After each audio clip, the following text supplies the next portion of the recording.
true craftsmanship. Black Green Spirits, where passion meets perfection. Unconventionally traditional. Admin a la carte are specialized local experts committed to helping you run your small business. From general admin and sales support to marketing, digital media and technology to real estate and compliance. Admin a la carte's only goal is to take your business to the next level. Find out how Admin a la carte can elevate your business. Visit admin-alacarte.com for more information. That's admin-alacarte.com. Admin a la carte. Your business doesn't fit into a box. Why should you have to? Admin a la carte are specialized local experts committed to helping you run your small business. From general admin and sales support to marketing, digital media and technology to real estate and compliance. Admin a la carte's only goal is to take your business to the next level. Find out how Admin a la carte can elevate your business. Visit admin-alacarte.com for more information. That's admin-alacarte.com. Admin a la carte. Your business doesn't fit into a box. Why should you have to? On a recent episode of the Outlaw Radio Network. Some of our listeners even appreciated you dumbing it down for them. So, on behalf of sometimes I have to mansplain for people like. By the way, mansplaining is when men explain things to a woman in a condescending tone. I just mansplained. That's the Outlaw Radio Network Sunday night at their new time from 6 to 10.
Never give in. Never give in. Never, never, never. In nothing, great or small, large or petty, never give in. Never give up the conviction of honor and good sense. Never yield to force. Never yield to the apparently overwhelming might of the enemy. You're listening to the Outlaw Radio Network. OutlawRadioNetwork.com. This country can't be knocked out with one punch. We get right back up, and then what we do, the world's going to hear the roar of our engines. But it ain't about how hard you hit. It's about how hard you can get hit and keep moving forward. How much you can take and keep moving forward. That's how winning is done. You do your work, and we will do our best. I like means people live free. Go work, come by yourself and drunk yourself.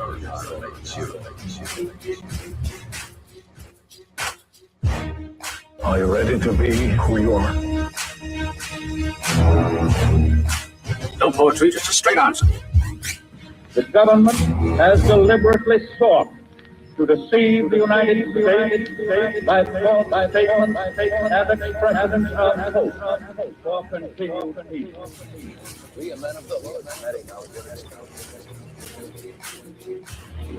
But there's no both sides anymore. They're just trying to wreck our time for you young guys. Take over. You meant to be here tonight. This is your time. Their time is done. It's over. Screw them. This is your time. Now go out there and take it.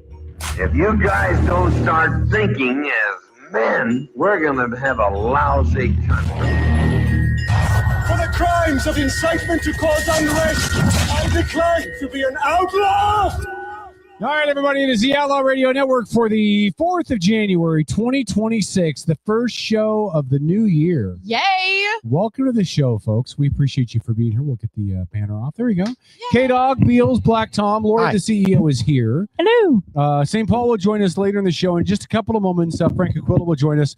Boss Baby is back at the Command Central doing all the things that she does behind the scenes. DJ D is here as well. You know, all the mixing and sound stuff that he does. So we'll have a full contingent at varying parts of the show tonight. So thanks for checking out the show. We appreciate you. Again, Paul should join us in the 8 o'clock hour-ish, we think. Maybe. Because it's Paul. It's Paul. Hey, Happy New Year, folks. Happy New Year, Kev. How did you, really quick, Frank is on the line. We're going to get Frank in here in a second. But I want to figure out, what, just in 15 seconds or less, how'd you celebrate the New Year, Beals? Oh, Ladies first. Oh, well, I spent it with the kids and we played card games. You hung out at home? Yeah. Perfect. Yeah, it was great. Tom? I was so boring this year. Yeah. My son woke me up to wish me a happy New Year at midnight. Oh, good man. I mean, otherwise I hung out and might have partaken of a product or two from Destination 420, and we'll talk about them maybe in a had a second. little bit of bourbon and Talk about them in a second. and then took a nap because those things induce naps. Yeah. They do. Quickly, 15 seconds or less, Lori, how did you bring in the new year? I went to bed early. I was so tired. Y'all were showing your ages. DJ D, how did you celebrate the new year? You went to the, that's right, you did go to the Space Needle. Way to go, Dennis. That show looked awful. There was so much fog. Like That was the other part. the King 5 broadcast, I was watching the Space Needle fireworks display on the King 5, and you couldn't see anything. Like you could barely see the fireworks. There was so much fog. Really? It was people at King 5 were crying. Yeah, I would like to add though that my DNA is now in Como Forest parking lot. But he doesn't remember her name. Okay. Oh my god. I spent New Year's at home. With both my daughters and my daughter's boyfriend, and we just kind of chilled out at home. And Yeah, that sounds pretty great. pretty chill. Pretty Yeah, chill. We'll ask Frank in a second. Really quick, we want to tag our sponsor for tonight's show, including Destination Highway 420, proud sponsor of the show. Check them out in East Bremerton. They're down off of Hollis. Off of Hollis. They're right next to Los Cabos. Yep. Gives a new meaning to the phrase Christmas in Hollis. Stop in and see them. Tell them Outlaw Radio Network sent you. Yeah. Also, we want to thank Black Ring Spirits, the place that hosts the show every week. We're here every week. Black Ring Spirits has a brand new marketing slogan we're about to bust out right now. One of Kevin's creations. One of my creations. Yes. Black Ring Spirits. More empty bottles than Casey Anthony. Oh There you go. That was so bad. There you go. He dropped All right. that before the show, and I had to do a double take. It was like, huh? Had to think about it for a second. Let's bring. Are we unmuted on the board for Frank, Dennis? Do we bring Frank in?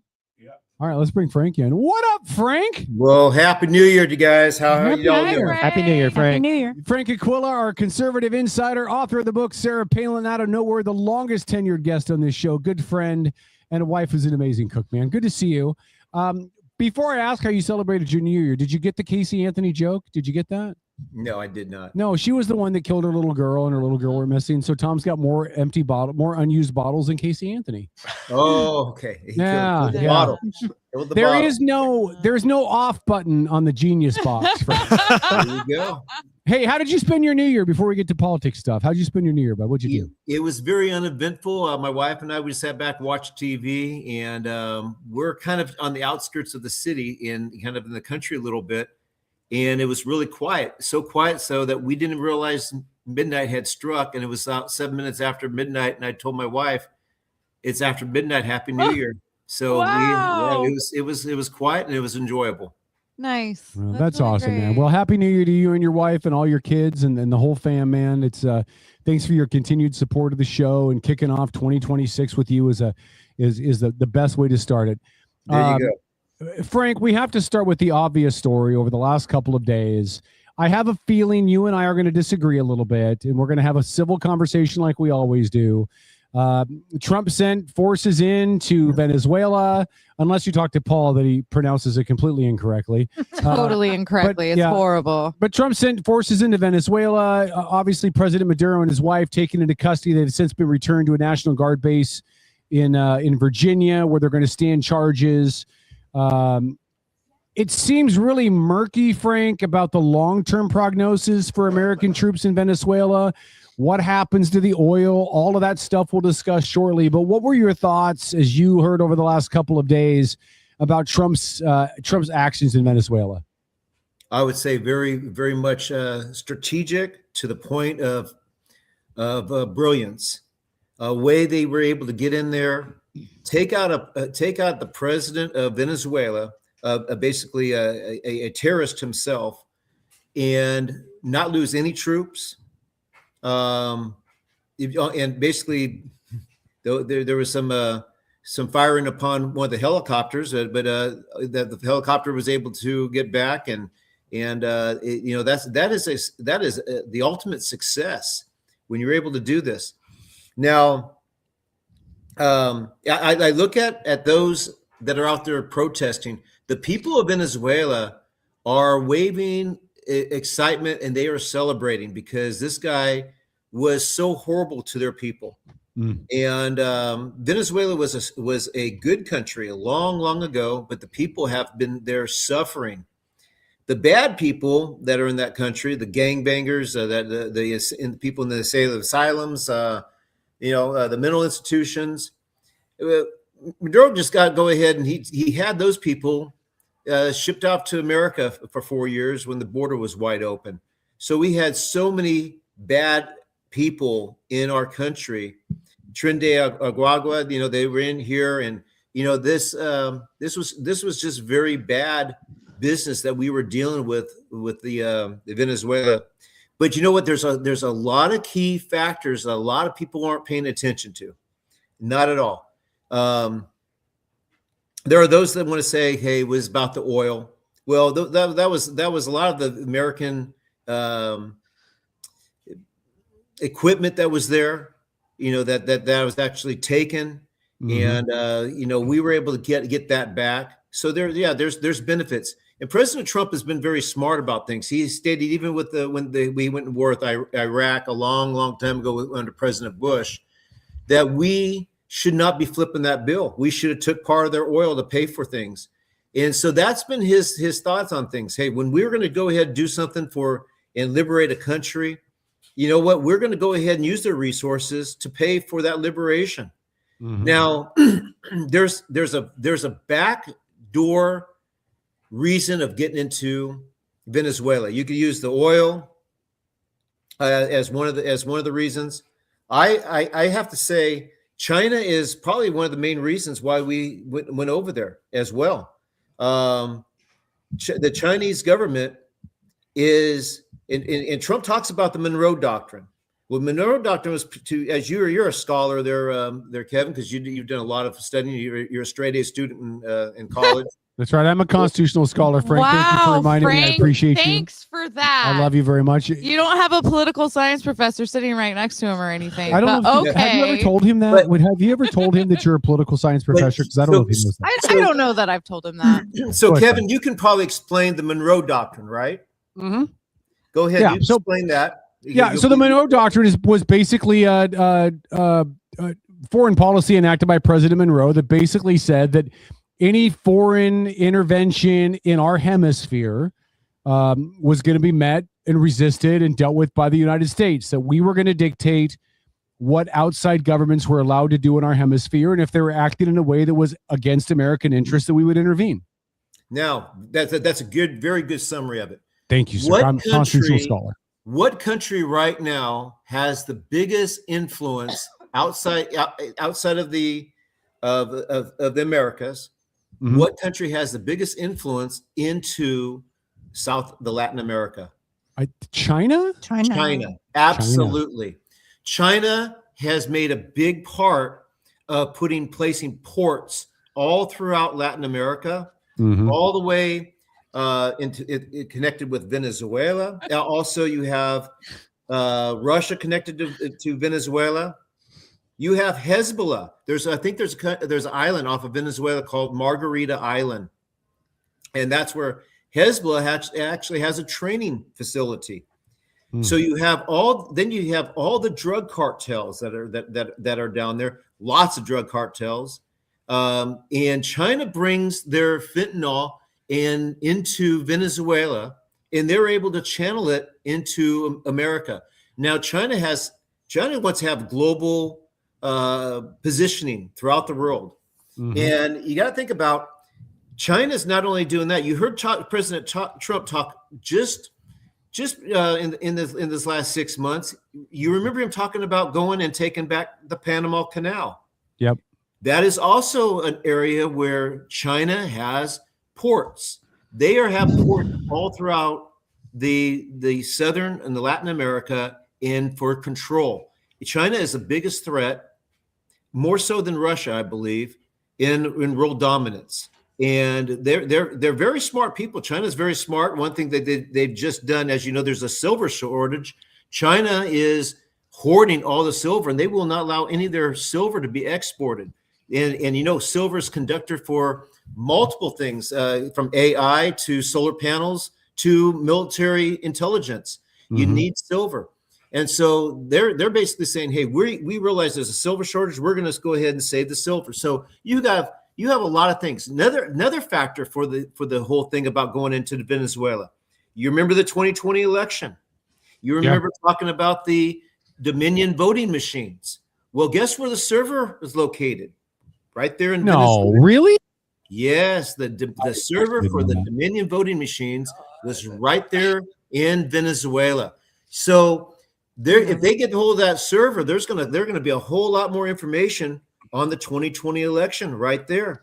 There's a lot of corruption, all these drug entities, and you know, you have these countries like Colombia, Mexico saying, you know, they're saying that this shouldn't happen. Listen, they are tied and controlled by the cartels. I've said that on the show many, many times. The drug cartels are not just a private entity just going out and dealing on a street corner. These people control the government. They control members of our government. And this had multiple facets that were all put together. And that's why this attack in Venezuela is critical and on multiple levels. Really quick, we're going to continue this. I do need to give this this breaking news alert. Just if you're a local listener in the greater Puget Sound area, National Weather Service has come out and issued another coastal flooding alert for 5 a.m. to 9 a.m. on Monday morning, to include eastern Kitsap County and Snohomish, Skagit, Pierce, all the way. You know, if you're up against the water, they're calling for some tidal issues, but it could result in some flooding of roads, parking lots, whatever. It doesn't sound like it's going to be dramatic like the flooding we've had the last couple of weeks, but it still could be some flooding as you're doing your Monday morning commute. A lot of folks headed back to work tomorrow after a nice long break. So just allow yourself some extra time, drive safe. But again, some other coastal flooding advisories for the area. So keep your eyes open for that. Frank, listen, on its face, I agree with you. We know that there were drugs being trafficked out. We know that there was illegal oil being trafficked out as well. We know that the Russians and the Chinese and the Cubans, we'll talk about Cuba in just a moment as well. We know that they're all really big players in Venezuela. And we Iran. In Iran, let's not forget. Yeah, in Iran, yep. Connected with Hezbollah. Yeah, true. And so we know all of it. But listen, I'm having a hard time with what essentially is to me an act of war, right?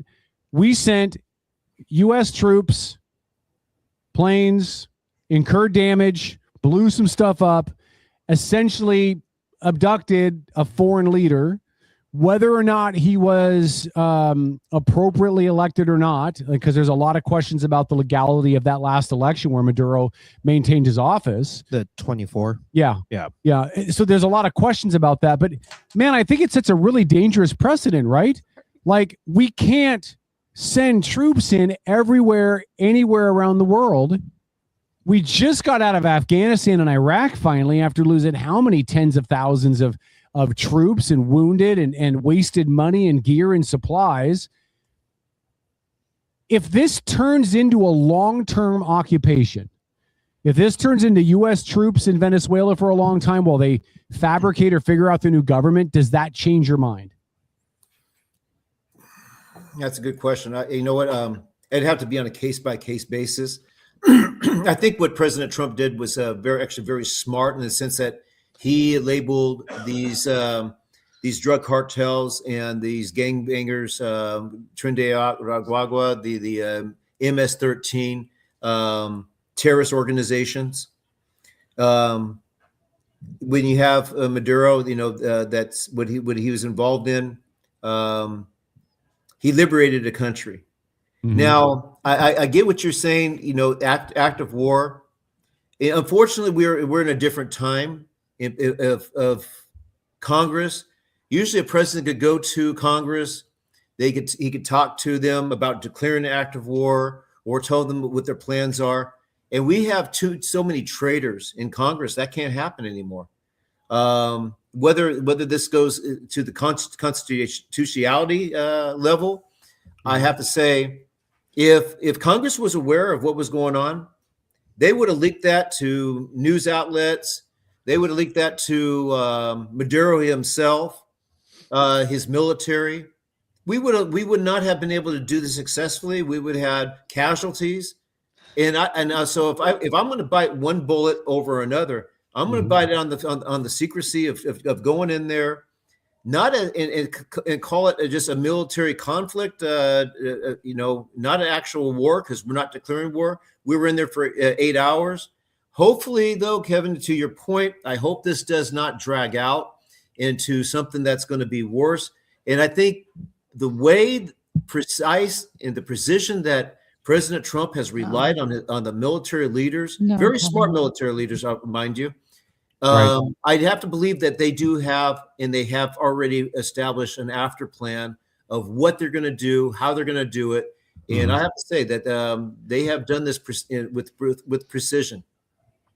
Marco Rubio came out in the aftermath, and there's been a lot of talk about how Cuba is involved in Venezuela, and they work very closely. There's a lot of sharing of intelligence information and kind of defense stuff, and they work really closely together.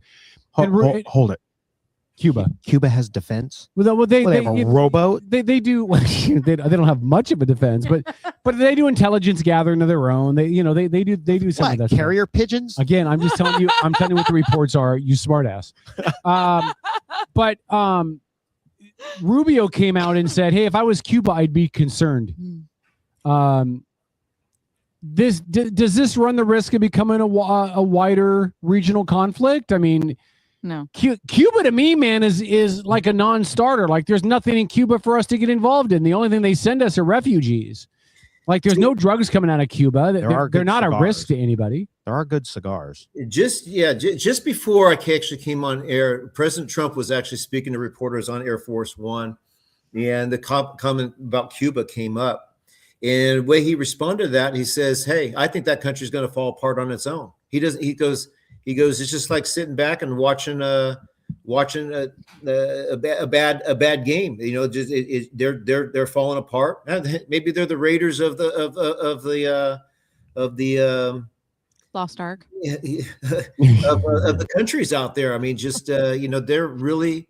I was talking to Raiders regarding football teams. Kevin will know what I'm talking about. Of course, Kevin will. Of course, Kevin will. Of course, Kevin. Congratulations, Kevin, and Seattle. I mean, they're a tough football team. Oh, we were talking about that third hour tonight. By the way, there will be some Seahawks talk later. They looked really, really good. So, you can jump on that bandwagon now, Frank, if you want to. Well, you know what, Kevin, I don't jump on bandwagons. I stay with faithful who I I've always had two teams I really liked, and that was the Raiders, which basically that hey, we got crowned the worst team in football, and now we get the number one pick. But I don't really follow football anymore. But I always like the Green Bay Packers as well. I like the Green Bay Packers because they are a team that they're a real football team. They play on real grass in real cold weather. Their fans are a part of their team. I always like Green Bay. But anyways, kind of just going back to this whole point about Cuba, I just think they're a country that's fallen apart on their own. But you know what? Their people are suffering, just as the people in Venezuela are suffering. And you know what? Every single time you have a government where the people, the leaders control the people, it doesn't end well. It doesn't end well for the people. Look what's happening, and you name it. You look at Iran; the people are being shot in the streets. Cuba people are they want to escape, and it's happening all over. Because you have corrupt governments, and that's really the whole gist of it. Venezuela used to be a very good country long ago, and look what's happened. It's just very, very horrible what happens when you get a bad political leader in there, and hopefully we never get that situation here in America, but because you see what happens when you have dictatorships, and you can see what happens if the people don't have a voice anymore. Quick response to Rick. Rick, I wasn't comparing Venezuela and Afghanistan. I'm just saying the American public is war tired. I mean, since 2001 up until a year and a half ago, I just think the American public is war tired. And then, listen, Frank, the other thing, I think an important correlation for us to draw here, which there is historical precedent for this. Ronald Reagan did the exact same thing in 1989 when he went into Panama and went after Noriega, right? I mean, there is historical precedent. Trump is not acting out of pocket. We've seen now whether it's right or not, we can still have that debate, but there is historical precedent for what Trump did. Yes. And let me comment. I mean, I know they brought up about, hey, we're tired of war. Remember one thing: President Trump has never sent our troops into battle into another country. He was the first one that did a lot. He didn't do it in his first term. I mean, he was in and out of Iran. And hopefully, I don't think he's somebody that wants to sit there and be involved in war. He wants to help and free the people, but. With Afghanistan, which was also related to ISIS, President Trump in his first term destroyed ISIS. I mean, he just absolutely annihilated, most of what ISIS had. Now there's little fragments of ISIS. You have in Nigeria, you had these ISIS Nigerians that were killing Christians left and right. I mean, it was a terrorized. He went in there, he bombed them. So he has basically said, hey, you know what? He's really quick.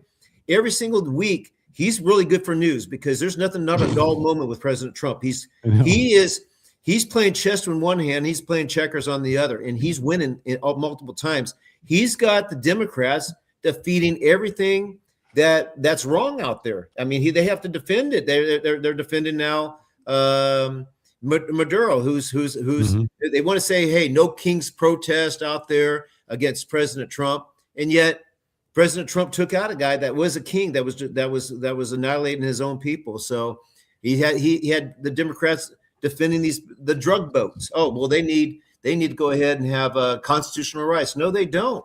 No. He's saving the lives of Americans. I think every single drug boat that he destroys probably saved 25,000 American lives. Not much. How many broken families were prevented by Americans not losing their life due to the amounts of drugs that have been coming across that border. Now, they are. Some people say, "Well, Venezuela only had a small amount." Well, there's a lot more drugs in a lot more countries, but you know what? They were a major player, and if you're able to stop 10% of the drug flow, and you have and they're going to have a hard time signing up somebody to go ahead and drive one of those speedboats. I'll tell you that. Well, Tom. So we treated Venezuela completely different than any other country that has let's call it cartel problems, right? Because I'm like you said, there are multiple countries. We've treated Venezuela very different from Mexico. Mexico has just as many drug cartels. They're trafficking just as much. Probably more. Right. Yeah. But we went into Venezuela because of 330 billion barrels of oil. Pure and simple. No, I have to disagree with that. As I stated originally, there's multiple facets of why we went into besides the oil, besides the drugs, you have China and is a big influencer right there with Venezuela. You have Margarita Island right there. That's what Hezbollah is involved with, working with the Venezuelan government, Maduro's government, in training with Iran. So you have strategic ports out there that were also involved. You got the Dominion voting machines. You can see nobody really kind of talks about that, but that's big news. I'm sure they're going to try to find out where those are.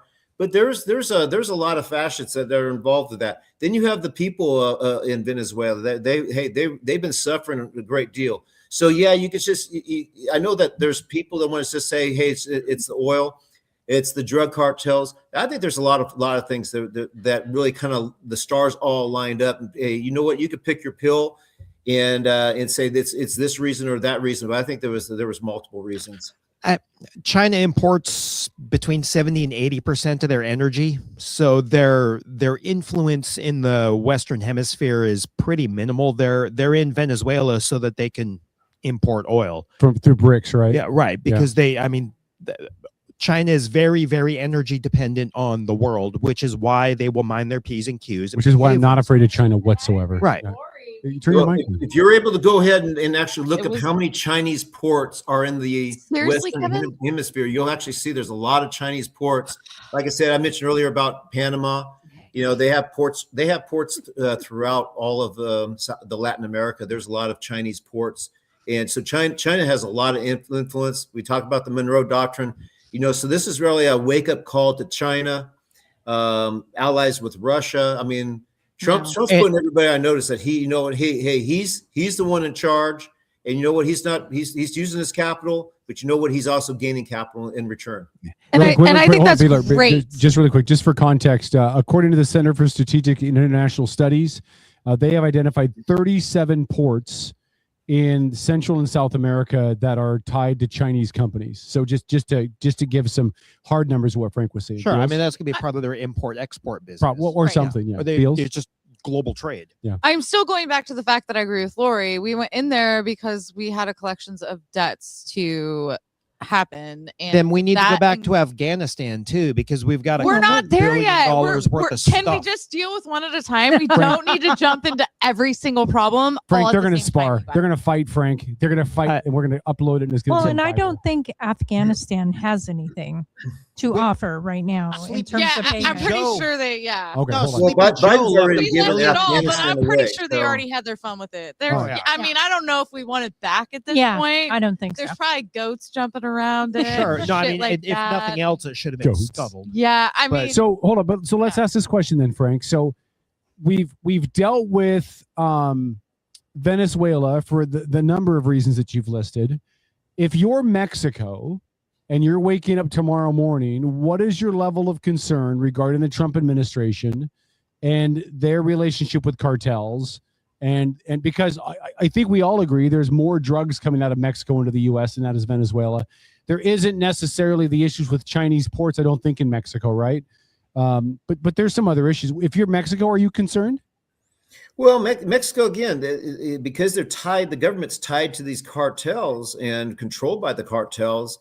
It's a very sticky situation. I'm sure our CIA is aware. I mean, Trump's really kind of really putting a batter on the Mexican cartels as well, because I mean, think about it, they were getting a whole lot of their drugs over the border. Yeah, when Biden opened the border up, I mean, that flow went very easily into America. Mm-hmm. I don't see Trump going into Mexico territory and taking out the cartels, but he's at least turn off their spigot that of what they've been able to achieve into America.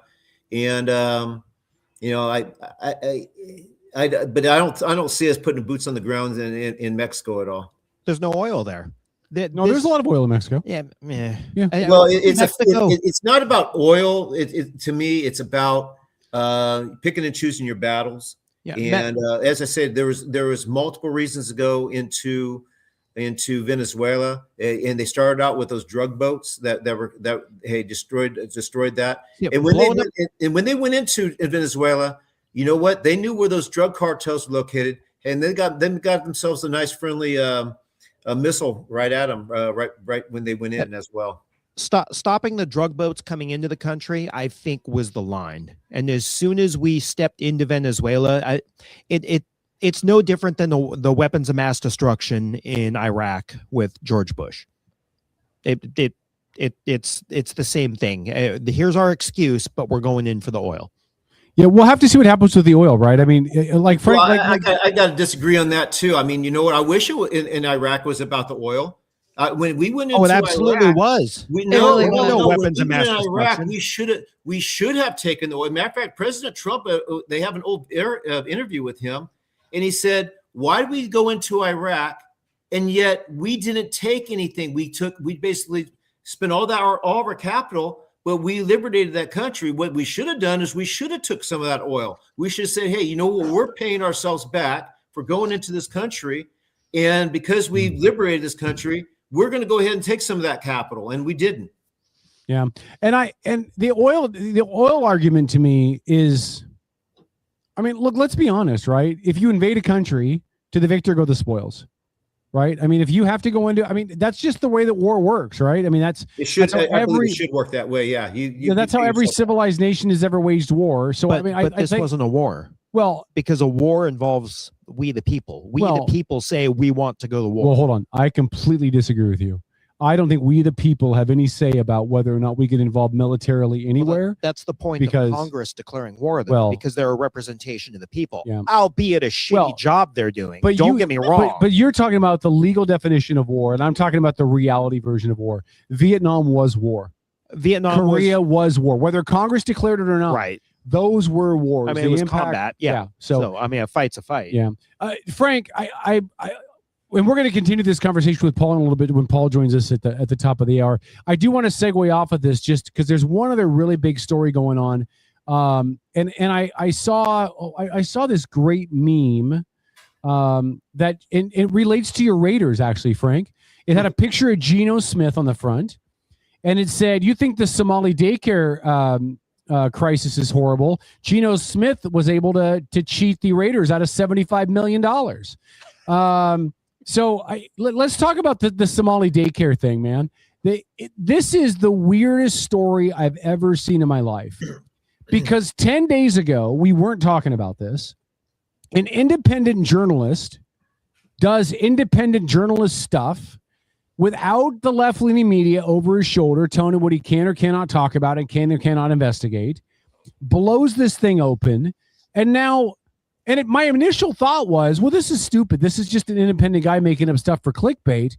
But now you have individual states that are like, holy crap, this guy had a point. They're freezing funding for daycare and childcare centers because they realize they've got a problem. How did this happen under our noses? And what happens next? Well, you're talking about, I think the guy's, his last name's Shirley, if I remember correctly. Yeah. Nick Shirley. Yeah, Nick Shirley. And, kudos to him. I mean, he went out there and he exposed a lot of this stuff. And this is something that, again, when you have corrupt government, and that's what Minnesota is. It's a corrupt government. Yeah. Well, they were finding traces of Somali daycare shenanigans in here Seattle, Washington. Yeah, there's a couple in Seattle that they've tied to it too. But go ahead. Clearly, we went into the wrong business, Tom. We did. Clearly, I should have been a brat catcher. Something. I saw a picture that it shows this iceberg. I'm not sure if you might have seen it, where the iceberg shows the tip of the iceberg being Minnesota and the rest of the iceberg being California, of all places. There is a lot of corruption in government, and that's why, hey, anybody that wants to grow government, usually that grows corruption. And I mean, if you have private business, they want to talk about private business and everything like that. Well, private business people, they're going to make sure their businesses are done conductively, because they go to jail if they don't. But you could go ahead and be involved in government, and you can cook the books and have people making a bunch of money and no accountability. You usually promote yourself to be in Congress. Mm-hmm. And so that's the problem we have. There's a lot of corruption. And what needs to happen is what President Trump's doing. He's freezing, and he's going to follow the money. Mm-hmm. And these people, apparently, from what I have heard, there was whistleblowers that were screaming about the fraud that was going on, and it was falling on deaf ears. Yeah. And that right there needs to be some accountability. I'd like to start seeing some politicians with handcuffs on. I'd like to see them in iron bracelets. And you know what? Give them the free house and free food that they so much so desire for everybody else. And you know what? Put them in one of those cages themselves, because you know what? We have too much corruption in our own government, and following the money, these people need to be held accountable. They need to be imprisoned. Well, Frank, it points out two things to me, really, right? One is what you mentioned. There's got to be elected official involvement, and I'm not talking party, right? It could be either party, but there's got to be elected official involvement with the level of just concealment and how secretive it is. But the other half of this story that stands out to me, Frank, that nobody's talking about is, like you mentioned, the whistleblowers have been talking about this for years. The Fourth Estate has completely failed this country, because mainstream media should have heard when there were so many whistleblowers that came out and said, this is happening. This is a problem. This is where the money's going. These are fake. These are frauds. And hand over fist, the media, every media, right? Fox News didn't grab on it. CNN didn't grab on it. All the media ignored it. Like, if this doesn't prove the fact that the media is completely under somebody else's piggy bank, I don't know what does. Because this would have, if ABC or CNN had broken this story, would have blown the whole thing wide open, but they sat on it. You really hit it. Yeah, I'm so glad you brought up the media. If Nick Shirley didn't go out and do what he did as just a private person, the story wouldn't got legs. Mm-hmm. And you have to remember, there was CNN and it was other various news networks. They were out there blasting this guy, for reporting it. And so that shows the hypocrisy that, first off, this guy's doing his own undercover reporting that they should have been doing. And you know what? They should have done it a long time ago. And I'm sure the whistleblowers probably went to some of these news agencies and news outlets, and nobody wanted to do the story. Nobody wanted to cover it. So you have a news media, a press that really is in the pockets of corruption. They don't report the whole story, or they don't report the story at all. And that is a huge problem I think we have here in America. I'm glad Trump cut PBS, because we're supporting too many news agencies that aren't doing anything. They're more government news, and who's controlling that government? Who's controlling the news outlets? That's what they do in a lot of these communist nations. They control what the media says in order for what the people are allowed to know. And you know what? We still have socialist countries as well. Oh yes, and so you know what? That's why they attacked Nick Shirley. But yet, hey, God bless him. He went in there. He exposed it to the right people. Now the President Trump's Department of Justice is on it. You know what? These people should not be stealing our taxpayers' dollar. Why is it we have Americans, veterans, and people that are good standing Americans trying to live our life right, going to work, paying our taxes, only to find out that the taxes they pay are going to all these thugs that are doing it illegally, or politicians that are basically living lavishly? You know, there's got to be a stop to that. And you know what? That's where the American people, the people that deserve it, especially our veterans, or people that are just struggling and they're trying to make it. You know what? Let's take care of our own. And that's where these people that take advantage of it, throw the book at them. Yeah. Frank, Is it okay? I'm gonna. It's same subject, but a little bit of a different take on it. The one thing that I'm uncomfortable with this administration, and I'm not in any way saying the administration is racist. That's not what I'm saying. But it feels to me like we have this moving target of foreigners that we don't like based on the given day. Like now we're everybody's mad at Somalis. That's the group that we're going to pick on. That's the group that we're focused on now. In the past, we've been mad at Muslims from other countries that have come over. It just feels like there's just this moving target on different groups of people for us to focus our attention on. Am I reading that wrong? Because Lori's looking at me crazy. Yeah. Beeler's got a smug look on her face like Kevin doesn't know what he's talking about. I think you're, yeah. So it's the distract game, right? Because that's what I was getting to. Yeah. We the people, we should be mad at our government. Yeah, for letting this happen. Right, Get but our freaking government oversight. keeps You pointing oversight the everything fingers. else. Right. I mean, the government's pointing fingers at, in this case, the Somalis. But it's the government that set up all of the fraudulent money to go to the. We should be mad at the government. We're just too stupid to actually look at our representatives and say, well, I have questions. Frank, am I reading it wrong? Yeah, you know what? Hey, when you fall, just fall. It's like this: when you have crime takes place and you arrest bad people, race can be a big factor. Now you had a big Somali community, and yes, the government was deeply deeply involved. Whether these people that were bad actors that were involved in the government that allowed this to happen, that's probably the case. I mean, when you follow the money. But when you follow the money, you go back to when Hunter Biden was in Ukraine. A lot of money went to Ukraine and was funneled right back to the Democrat Party. I wouldn't be surprised if a lot of this stuff was coordinated. These people that are being brought here as immigrants from other countries.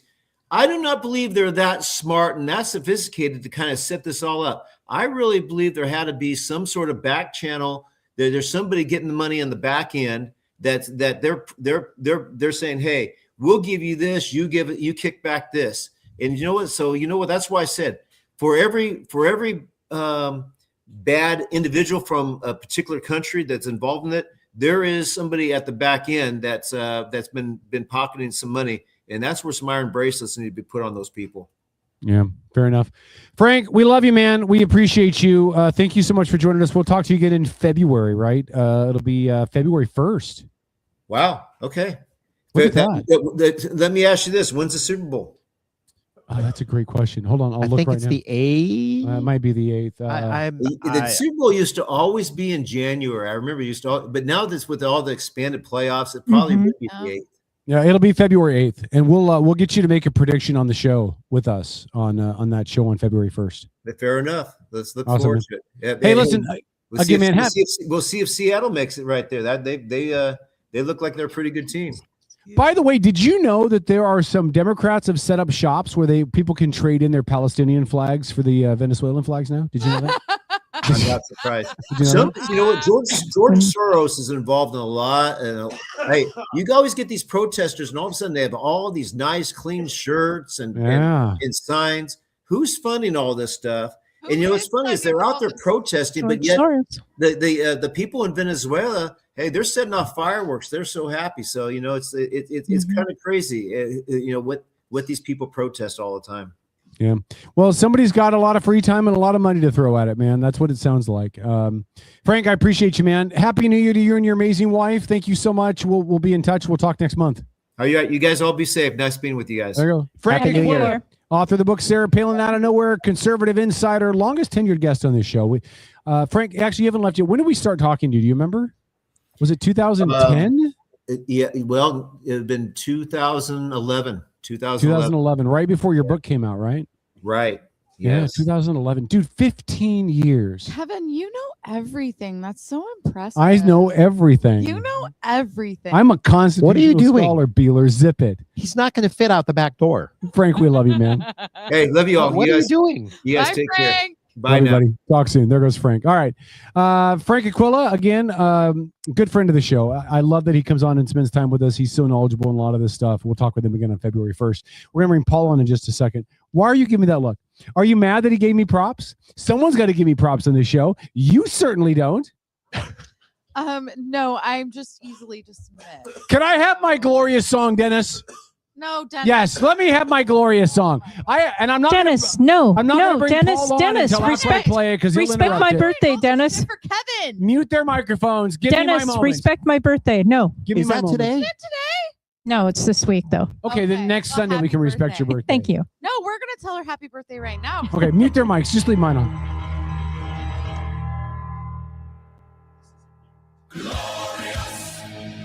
This is beautiful, Dennis. I've missed this so much. Ah, so good. All right. Outlaw Radio. All right, we'll bring Pollywog on to join us. What up, Home Slice? How well can you hear me? Turn Can you your hear me mic on. okay? Why is your mic off? I did not touch your mic. Hold on. He might. Oh, he has you guys muted. Wait, turn their mics back on. All right, Paul, what was that? How are you, buddy? Oh, I'm doing good. Can you hear me okay? You're cutting out. Yeah, okay. Well, it's weird because everything was working good up until about 10 minutes ago, and then it just started. There was some cutting in and out stuff going on. So Do you want to reboot and connect back in? You want to try that? I mean, I've already done it a few times, and I can try one more time. Yeah. Okay, why don't you try it one more time? I'll remove you from the feed. Go ahead and reboot. We'll see if that fixes it. Because it's not a signal thing. Oh, he's gone. It's not a signal thing, Paul. Thanks for sticking around to hear for the explanation. It's something with your mic. But anyway. Paul got a mic. So listen, you guys clearly had some thoughts as Frank was talking about the situation in Venezuela. Beeler, I know you were itching to get some stuff in there, and then you had a food orgasm eating the apple overnight apple cinnamon roll. That is I'm going to get some in a second. Amazing. Dennis, do you want an apple cinnamon roll? Want me to get you some? Kevin, I've already explained why I was looking at Tom and Tom was looking at me is because you know everything. I do know everything. Nobody else matters. No, that's not true. You matter. That's why I'm asking you the I questions. got. Oh my God, her feelings are hurt. No, my feelings are not hurt right now. Somebody got sand in there, but my whole JJ. life, I am a female. I know. It happens. Somebody I got got- easily dismissed by a man. He didn't dismiss you. Yeah, he did. No. Absolutely Wait a did. minute. He He did did. not say she was wrong. 1000%. He said I was right. That doesn't mean she was wrong. He was acknowledging what He I was ignored right. her. He That's dismissive. absolutely ignored me when I said I am a political science professor. Oh, but Kevin, you said this. You were so right. Why can't I'm a constitutional scholar? Let's The bring Paul ego back is so big. No, it's true. Oh my God. Listen, I own what I'm right about, and I own what I'm wrong about. Kevin, do you get And there's a lot of things I'm wrong about. Because that it really seems like that. So many things I'm wrong about. I will own all of them. Right. But I'm right, and when I'm right, I will own that I'm right. You're not It's like he panders to your ego. He does not. Frank knows Absolutely, he greatness. does. Hello, Paul. How are you, buddy? Yeah. Yeah. They both do. Yeah. Oh, Hi, I'm trying Paul. not to get frustrated. Can you hear me okay Oh, now? You're perfect now. It sounds great. All fixed. Well, you are breaking up to me, but Oh. anyway, All so right. that's okay. Well, you sound It is great. what it is. If you can hear me, I can kind of, make. Can a I ask deal you a and question kind of before we get to understand. Venezuela? Can I ask you a question? You're gonna ask Is me it- a question? Is that a bunk bed behind you? And if so, are you top or bottom bunk? Oh my gosh. Don't answer that, Paul. Are you a top or a bottom, Paul? Come on, You're Paul. not right in Top the head, dude. You're not right in the head. So Frank was talking about, and I don't know how much of it you heard. Frank was talking about Venezuela, and that he supports the actions, not just because of the bounty that was placed on Maduro, but because of Chinese involvement in the ports. Excuse me, the drug interjections, all of that. What are your thoughts on what happened with Venezuela? I think there's a lot of bad information out there. And let me start with this because I heard it brought up a couple of times about how oil was the motivation. So let's start with Iraq, okay? It's important to understand how much oil Iraq puts out still as a nation. We're talking 200,000 barrels a day, all right? And of that 200,000 barrels a day, do you know how much of that the United States controls? Zero. Zero. Yeah. Absolutely nothing. So no, as many times as you hear people talk about how we went into this country or that country and it was for the oil, no, it was not. In fact, all Iraqi oil is owned by the nation of Iraq, just like in Venezuela. Now, and Frank alluded to that too, that he thought we should have taken some of the oil in order to recoup some of the costs of what we spent to fight that war. But go ahead. Right. No, but listen, it's important to clarify that information. There is so much ridiculously uneducated people who can't crack a book trying to put memes out there because they're emotionally tied to a political opinion. It's pathetic. We can hit. I've seen people. This isn't legal. No, it was completely legal. Yeah, right. It was. And the same people that complain about it not being legal are the same people who kept their fucking mouths shut when Barack Hussein Obama was launching cruise missiles all over the world and incinerating U.S. citizens without due process. Right. And let's just keep this point in mind. It took only 75 days for the dumbasses on the left to hold no kings protests to transfer that ideology to save the dictator. Fair enough. Listen, I liken this. I liken what happened in Venezuela to what happened in Panama in '89 when Reagan went after Noriega. Well, it's the exact same U.S. policy. Exactly. Yeah. Yeah. And the only difference was Noriega was smart enough to go hide in the Catholic embassy, so it drug it out longer, and Maduro was at home asleep in bed. So it's not. There's nothing illegal about it, is my point. And let's be honest. That dude was dumb enough to go on national television in Venezuela and call President Trump. Paul. Venezuela. Venezuela. Say the name of that nation. I'm going to call it whatever I want to call it. Please use your hooked on phonics. I'm going to call it whatever I want to call it. I'll call it a shithole if I want to. Hold on. I want to hear how Paul, wait, say the name of the country because I want to hear how you pronounce it. I didn't pick up on you mispronouncing, but they did. Venezuela. Okay, thank you. Go ahead. Go ahead. I'm Polish, so you can all fuck off. Don't be picking on the Polak. How many people in chat think that Paul's pronunciation? Say it again, Paul. I lost you. You're gone. Oh no! Say it again, Paul. You're such a liar. No, I'm Come on, serious. Paul. No, I'm serious. He responded to me when I called him a liar, but no, I'm serious. Whatever, Paul. No, I lost the video feed. Oh, Jesus okay. Christ, Kevin. Can you pronounce the country one more time? Venezuela. Please?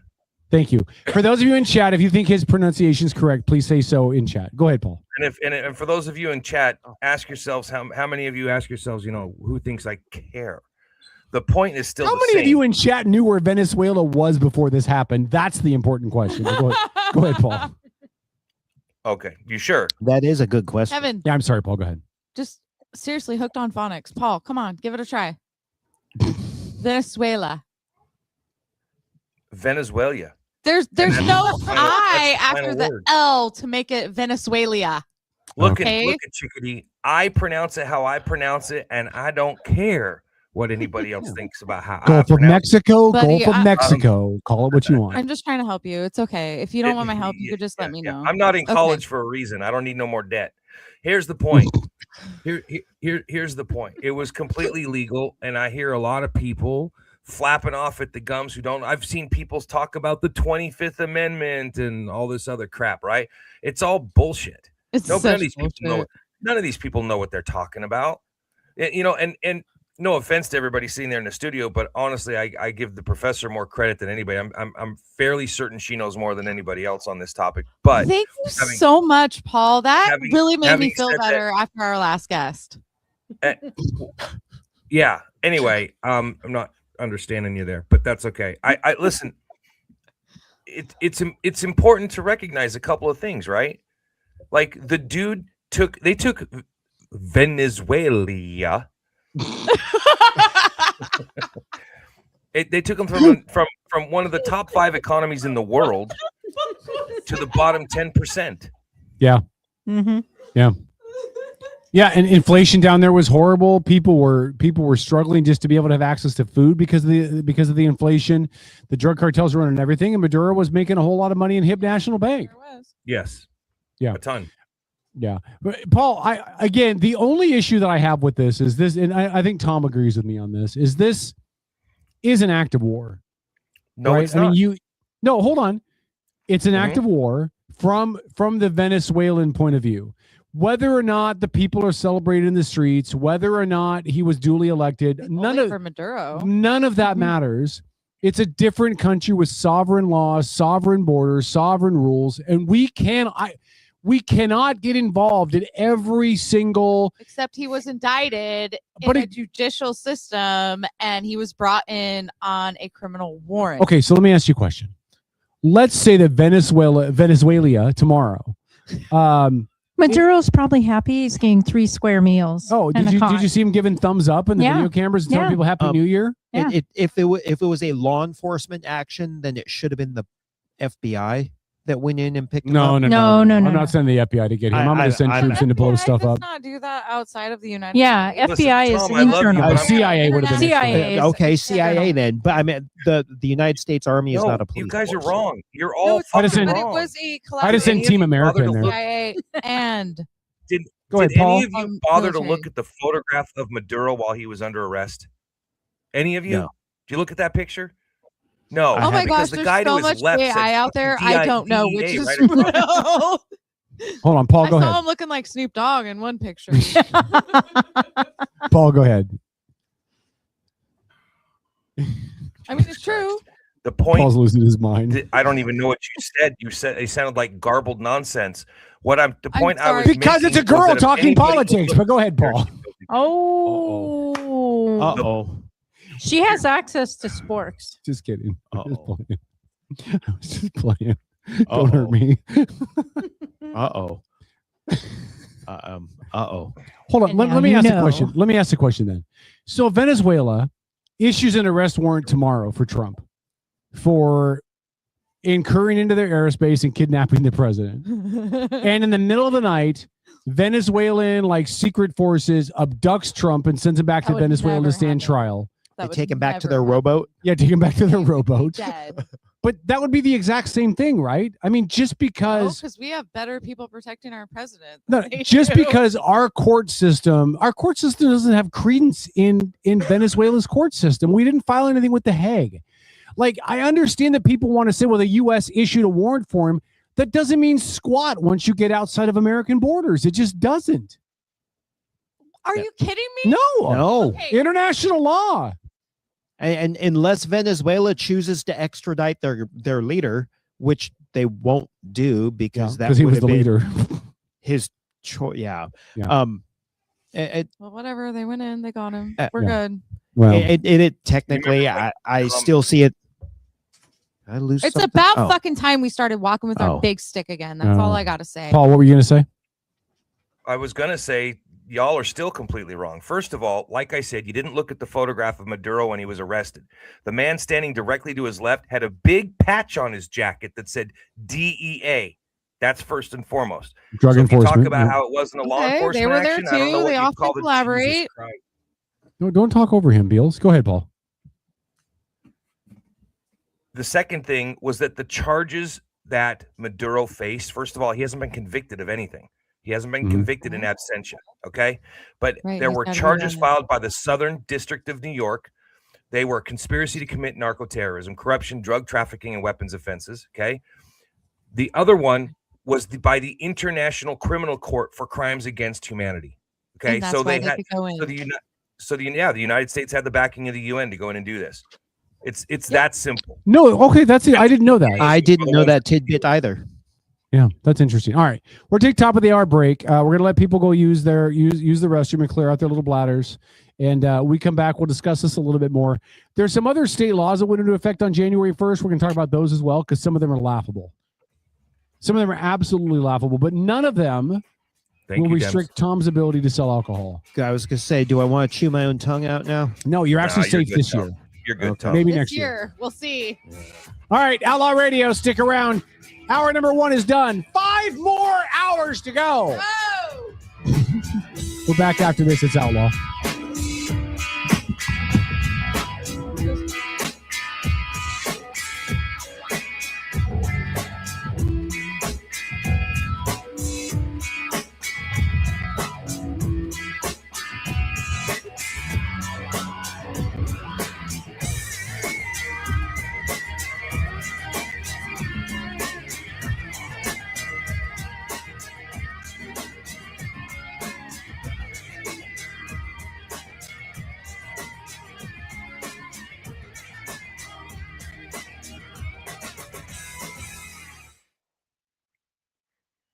Are you ready to elevate your spirits? Look no further than Black Rain Spirits, your local craft distillery nestled in Town Square Mall.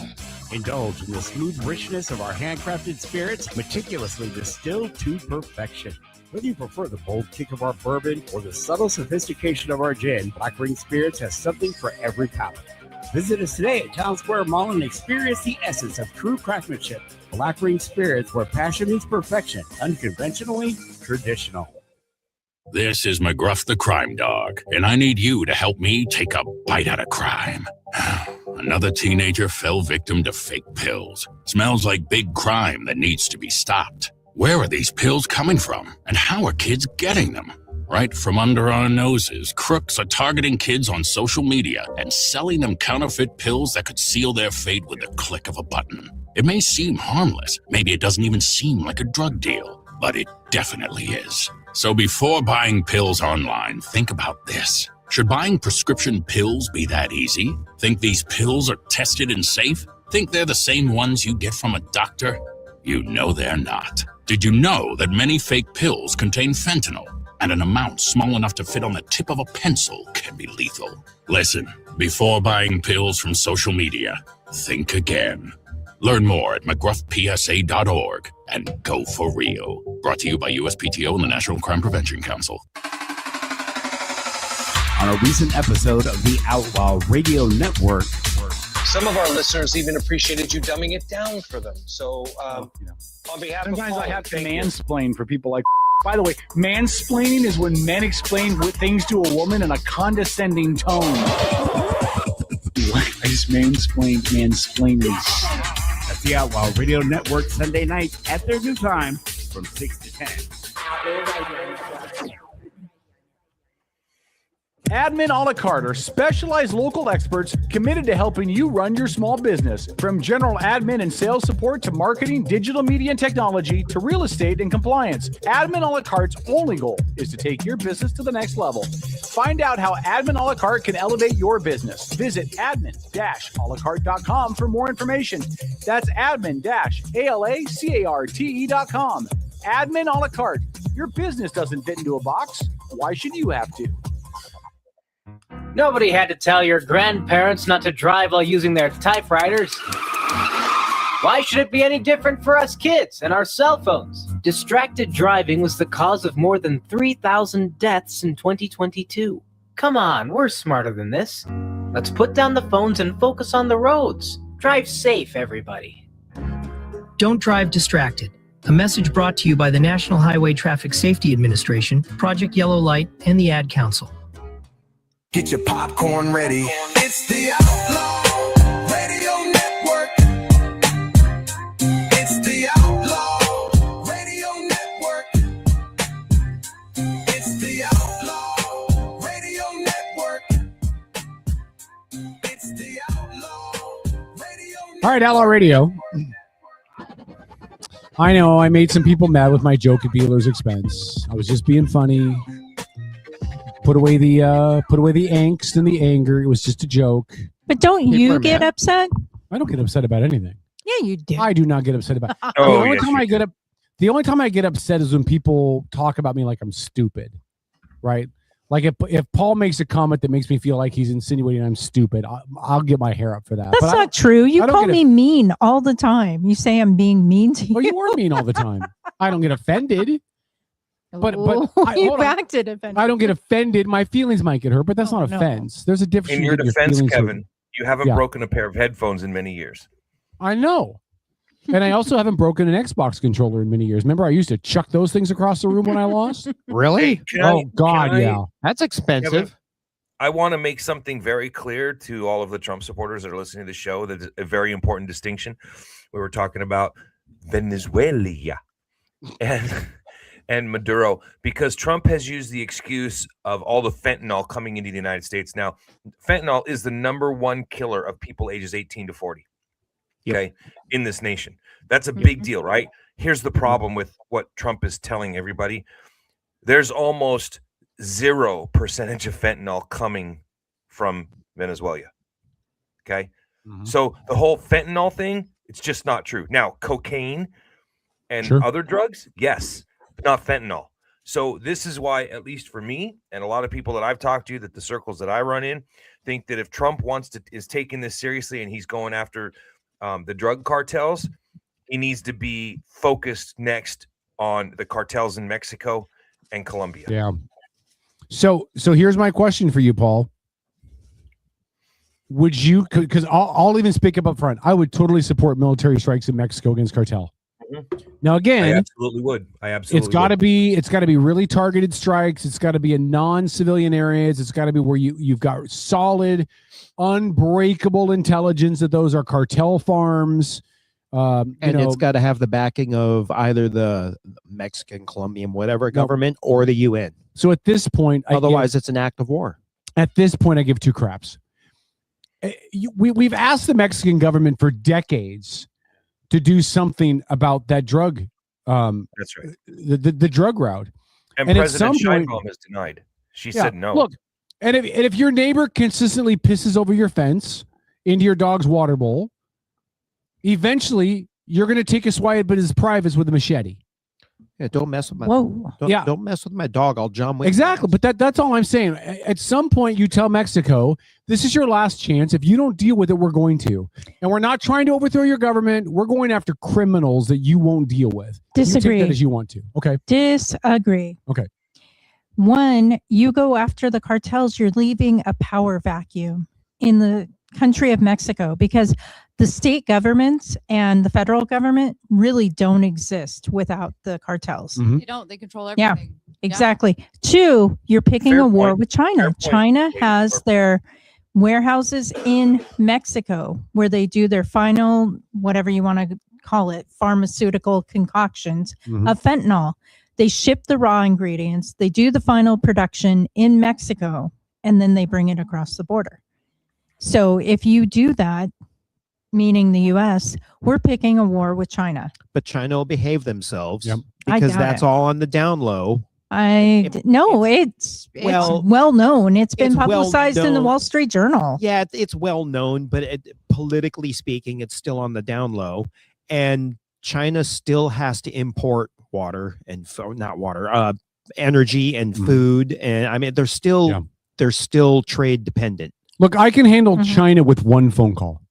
Oh, can you? I would call China and say, look, you guys really want Taiwan back? Have it. We're dealing with Mexico. Stay out of it.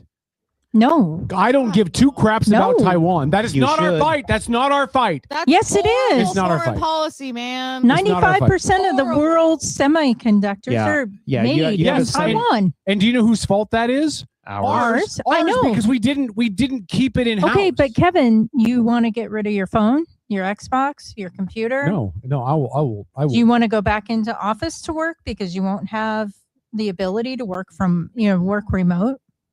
No, what about your Jeep? You leave my Jeep alone.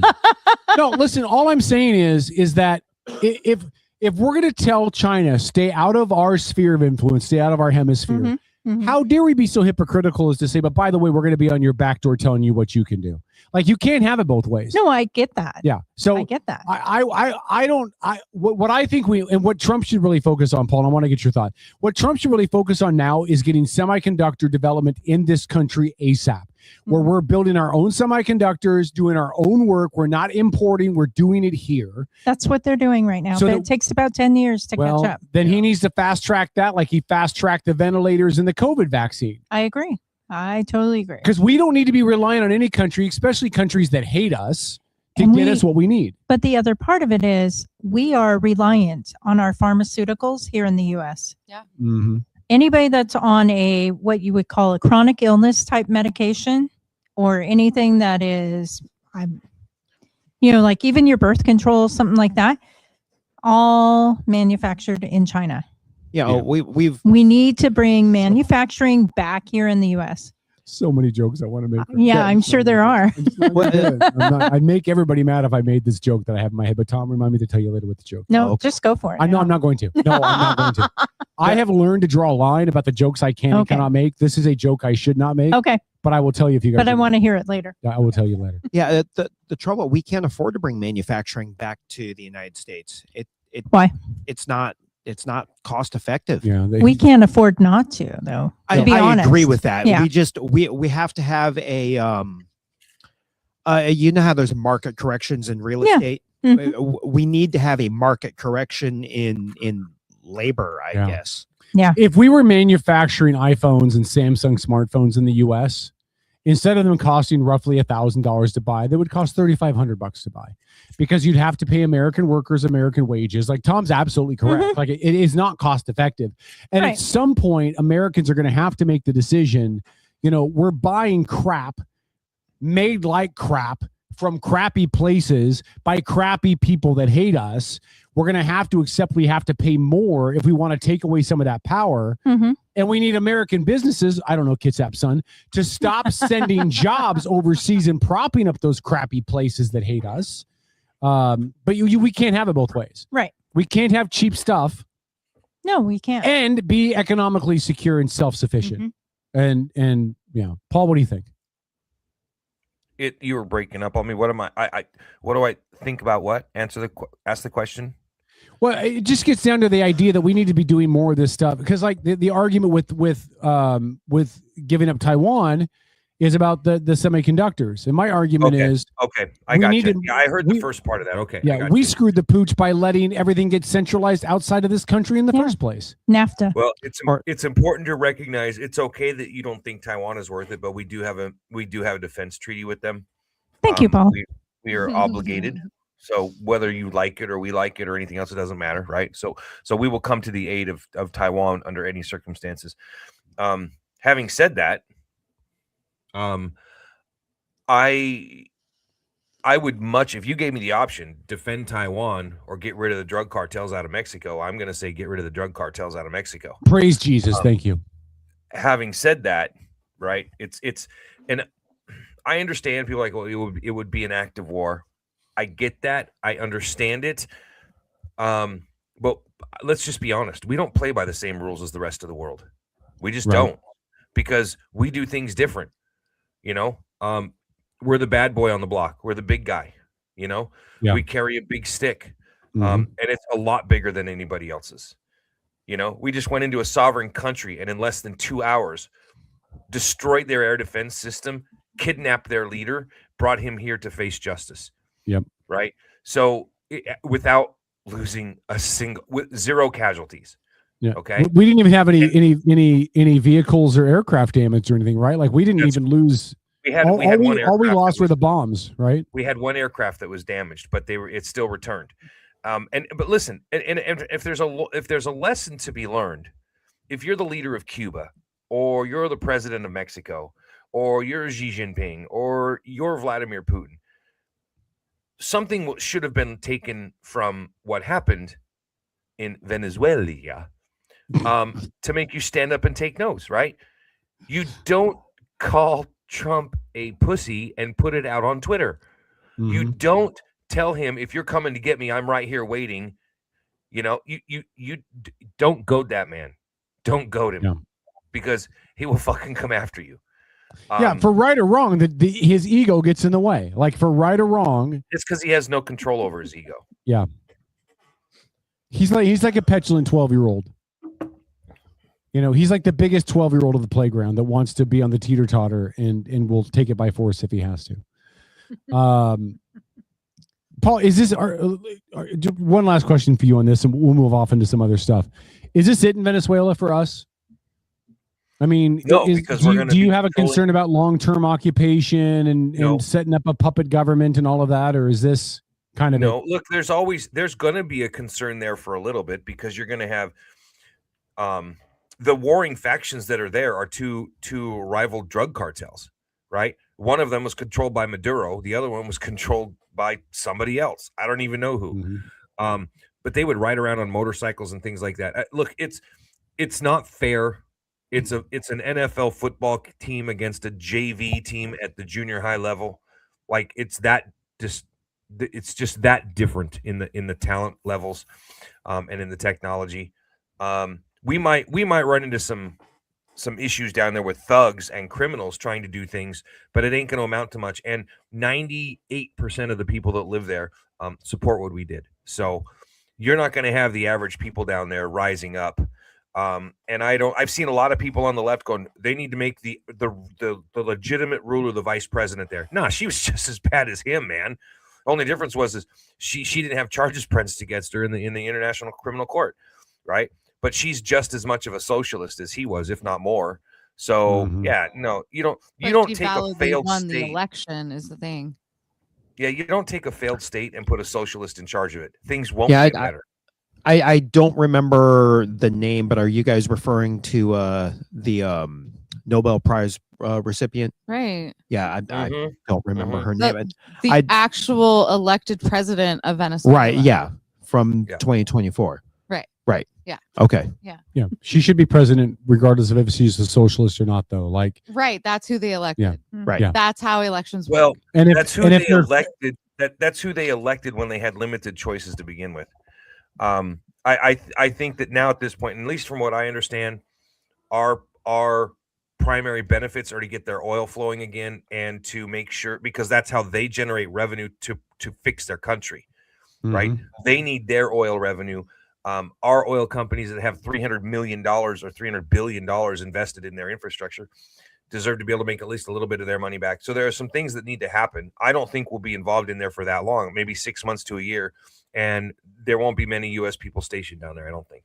So they'll get stuff back up and running. They just need a little bit of time and get the money flowing again. well, and hopefully whoever takes over gets them out of bricks. You know, I mean, hopefully there's no reason why we can't have a good relationship with them.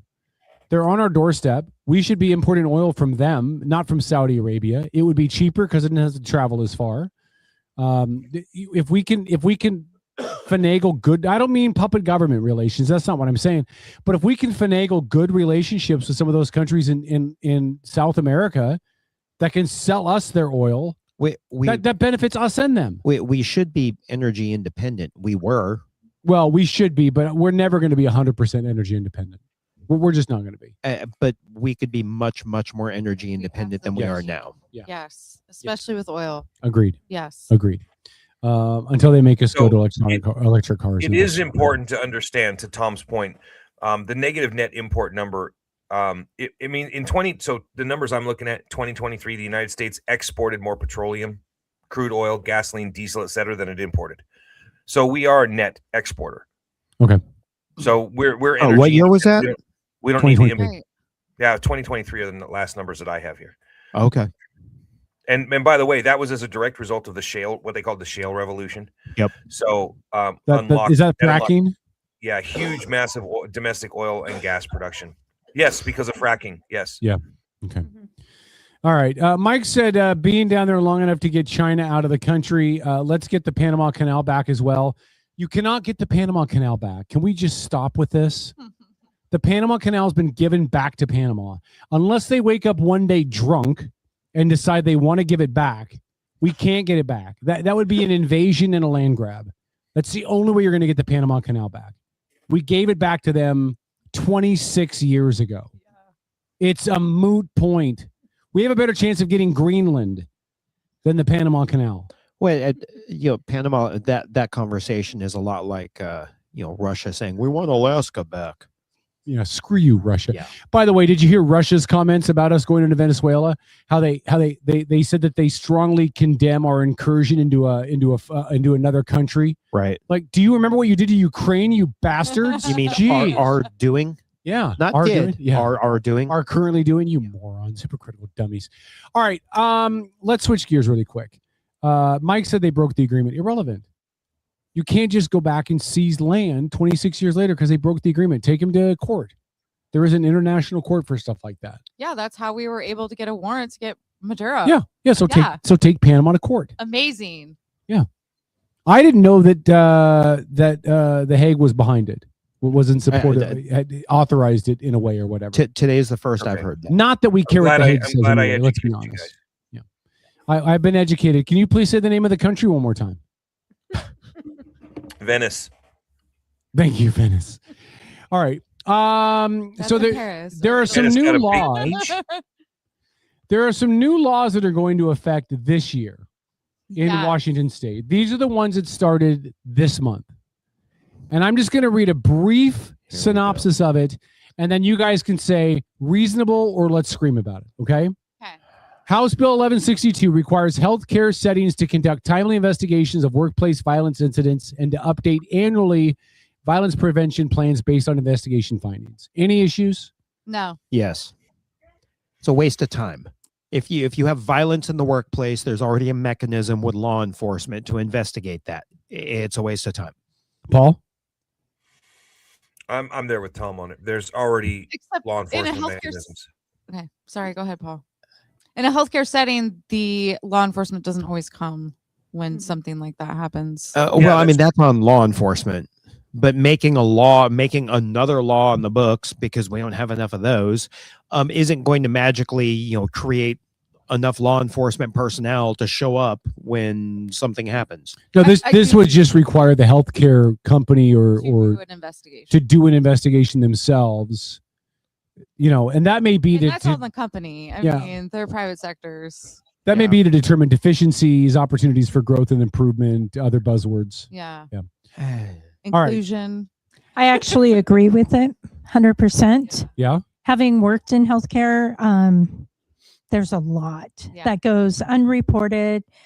The police don't show up, whatever. And so you're putting your workforce at risk in a healthcare setting, depending on what the trigger is, what's going on, all of that. And so at least if there's an internal mechanism that's being forced upon the company, then they'll start doing the audit. They'll start reporting. Now, what happens after that? Who knows? Yeah. Because I'll follow Couture on that one. Totally non-related, but have you guys ridden the ferry lately?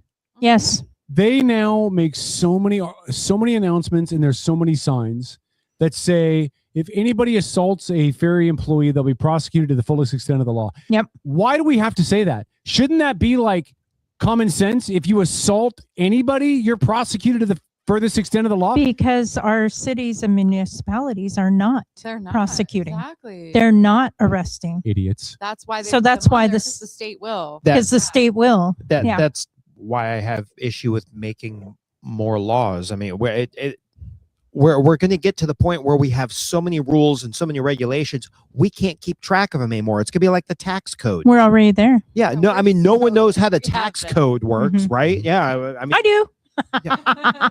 All 3,000 pages, though? Not all 3,000, but I know where to research. Right. I knew 7 years ago. But I mean, we're going to get to the point where if you're walking across the street and someone doesn't like it, you can be arrested for something. Oh yeah. It's too much. Hey, tourist fact: downtown Honolulu, do not walk on the sidewalk with your cell phone in your hand texting. You will be arrested. Arrested? What? Yeah. Not ticketed, but arrested? Arrested. They have so many accidents because people aren't paying attention. Hawaiian jails still sound better than living in Gorse. Okay. House Bill 1213 expands protections for workers who utilize the state's paid family and medical leave. It basically changes it from 1 year of employment to 180 calendar days of employment. So it basically says you have to work for a company for 6 months before you can utilize the leave. Healthcare coverage protection during any period in which the employer receives those benefits. They're also entitled to employment protection.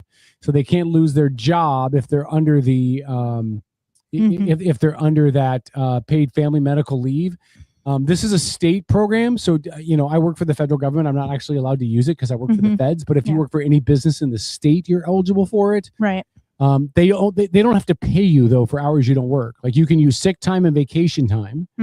Otherwise, you're given unpaid off time. So the business is not incurring any additional costs.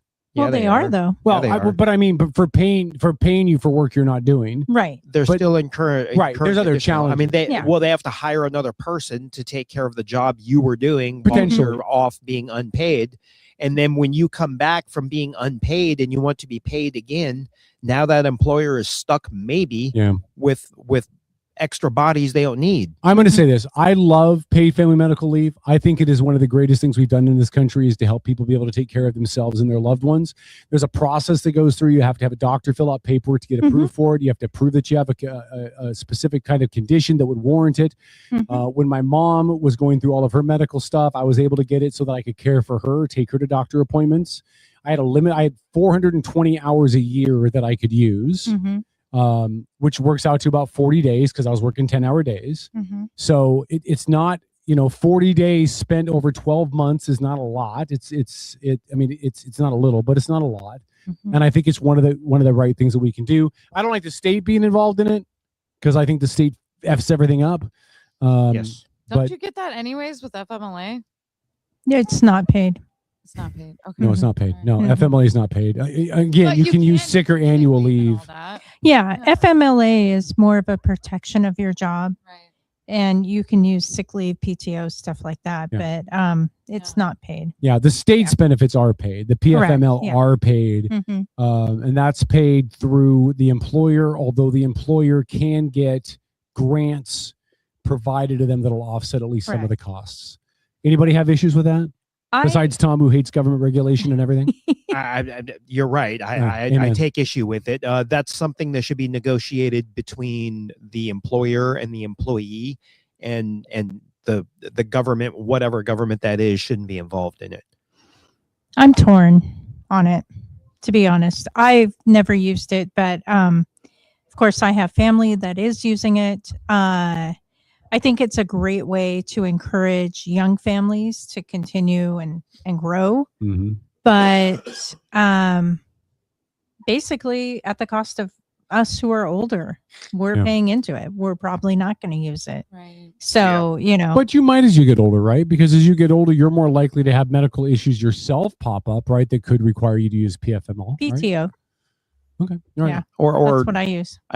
I could see it for taking care of aging parents or something like that. Yeah, But, again, that should be a negotiation between employer and employee. Get the government. But then the problem that you have is the younger your population is in your workforce, they're not going to know to negotiate that. And true. And the other problem you're going to have is employers aren't going to be regulated. I know you hate that word. I'm not a fan. We're overregulated. I know. I agree. But in this instance, I can't imagine someone who's in their young 20s going up to their employer and saying, hey, by the way, and they're like 7 months pregnant. I'm pregnant.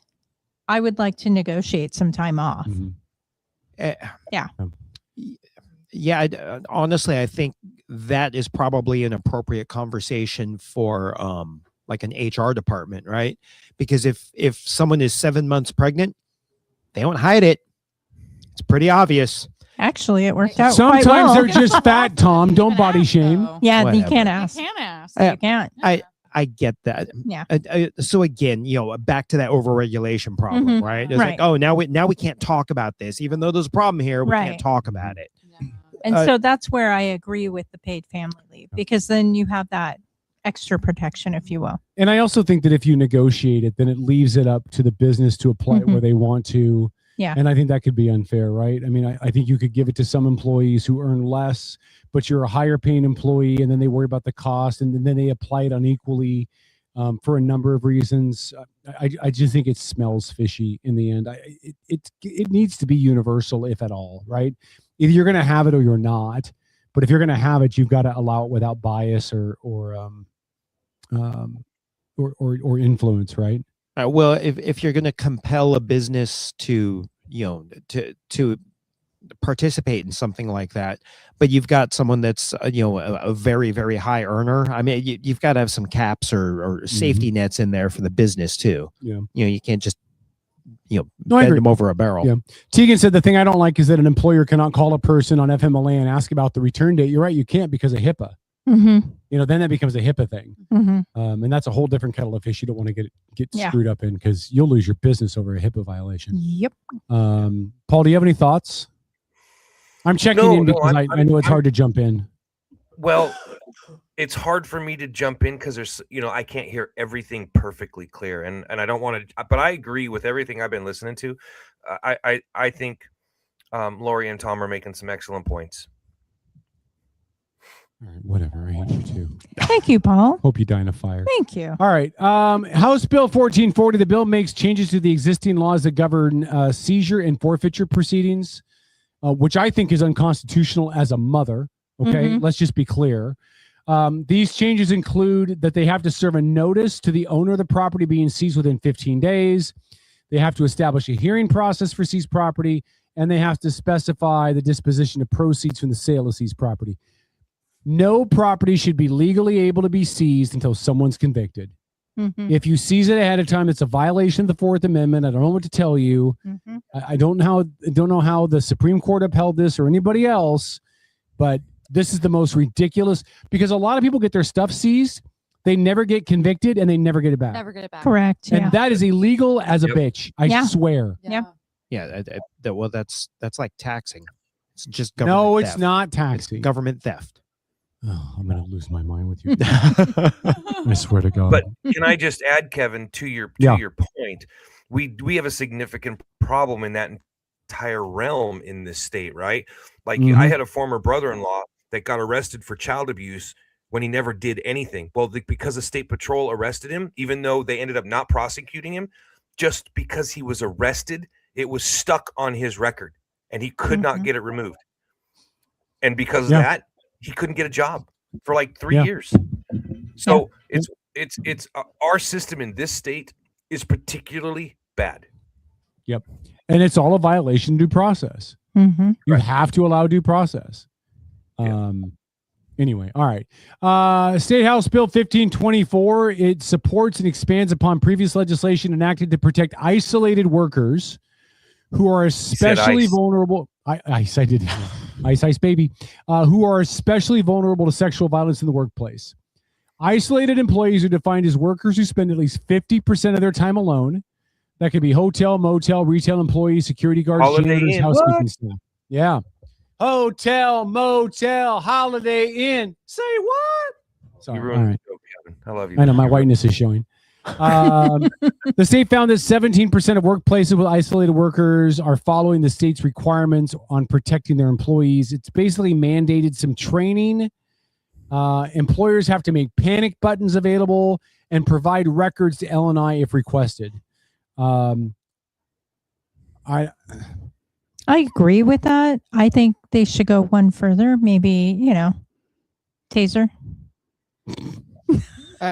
I mean, I seriously, I had a family member back in the 50s and 60s who, or actually 70s, after they retired, they went back to work to help out family.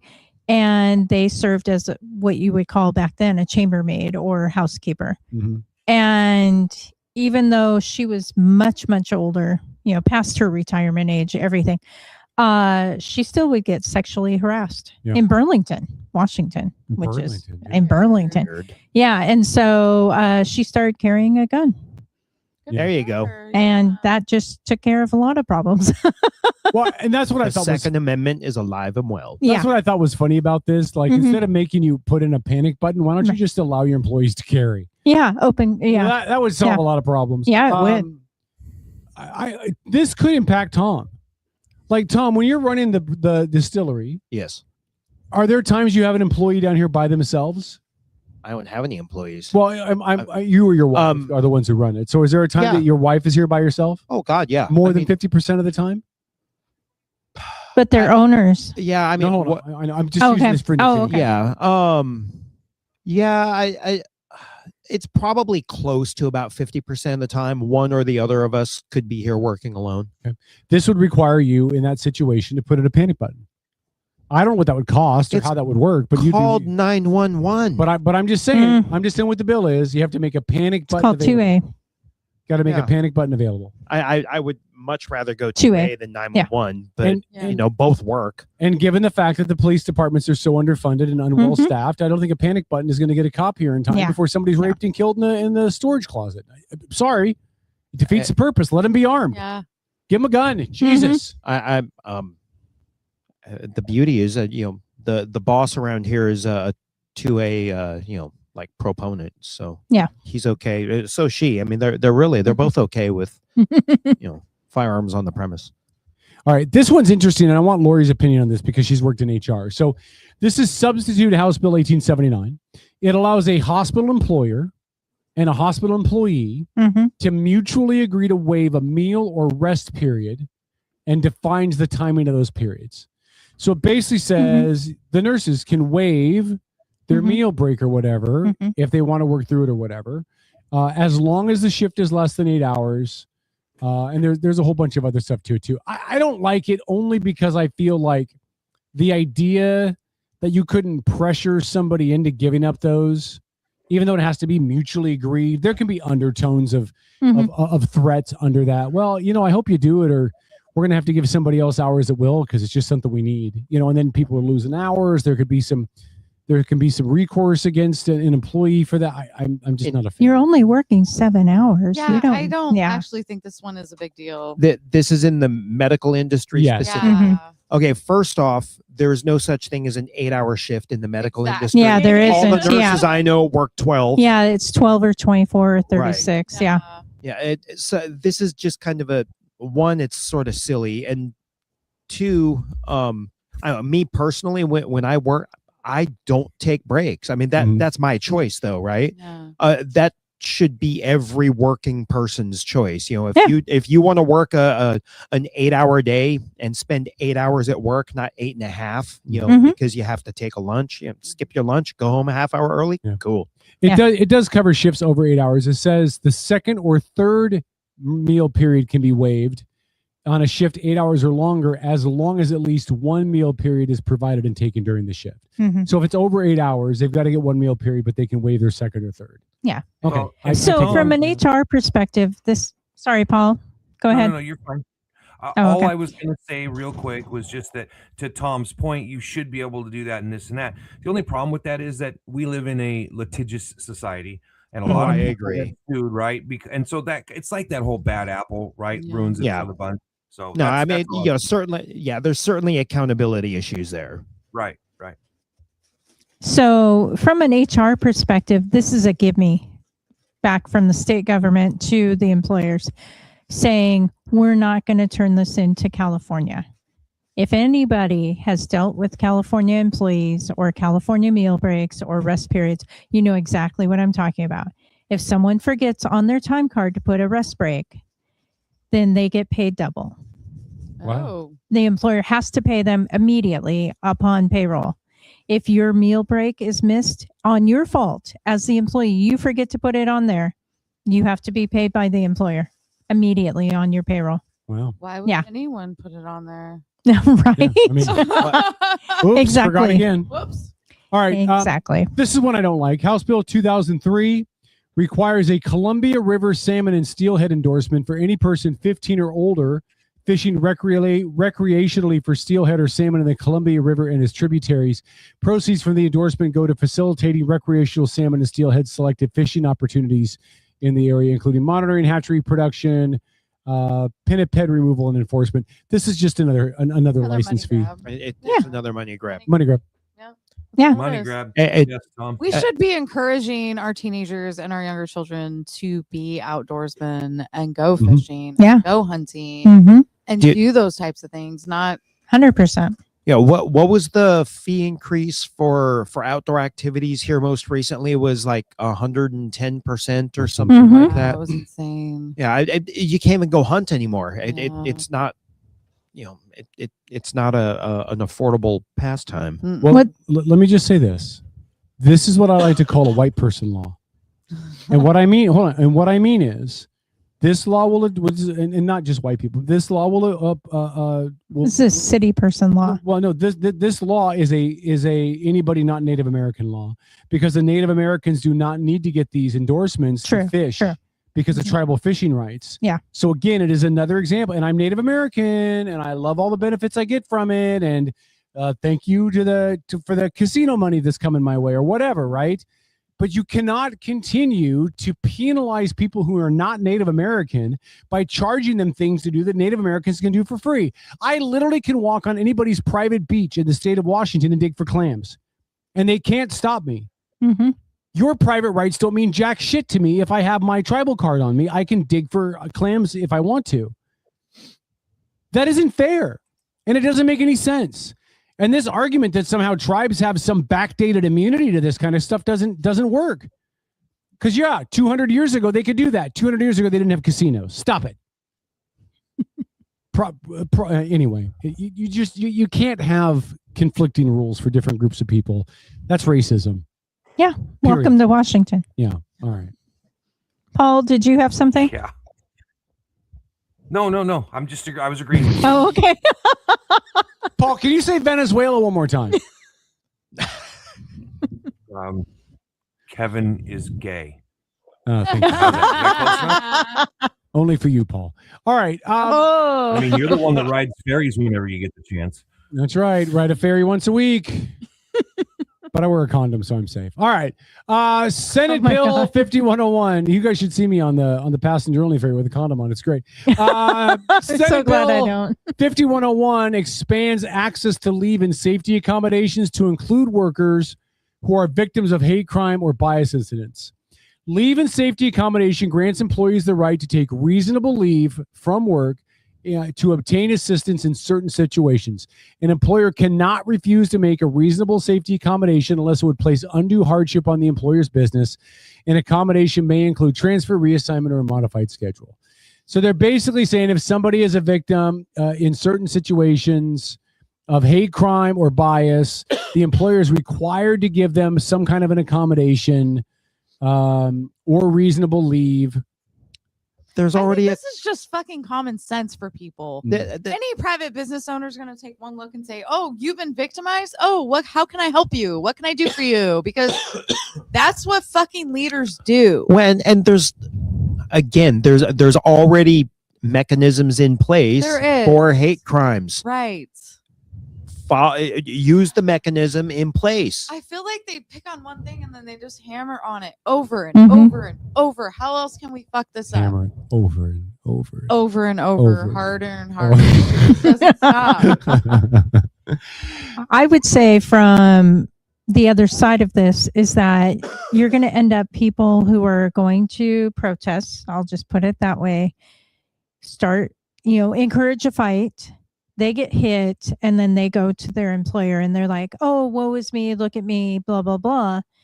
And they are, abusing that system that's put in place. So, and you're putting a burden on the employer. So, yeah. I'm actually not opposed to it. If somebody, again, if it's a hate crime or racial bias or something like that, and there's a law that says the employer has to give them reasonable accommodation. Now, I think that the challenge here is what is a reasonable accommodation. I think how you define that is the question. But I don't have the ADA cover that though? No, that's with disabilities, right? And so if you're temporarily disabled, well, but if you're the victim of a hate crime, does that qualify you under the ADA? And how do you get determined to be disabled, and who makes that call? I think that's a whole different kettle of fish.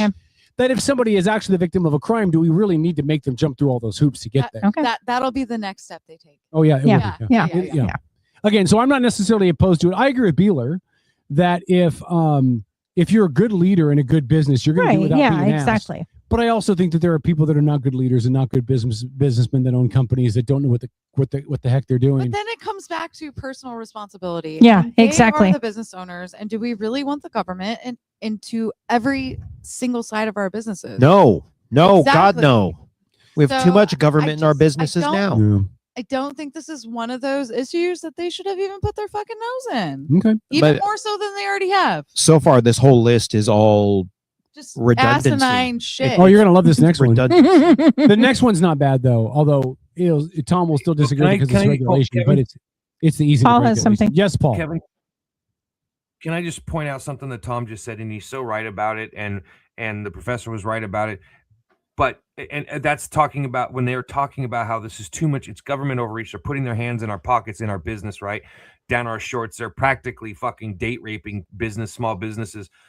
I just want to point out one overwhelming fact that cannot escape me is that it's the Democrats.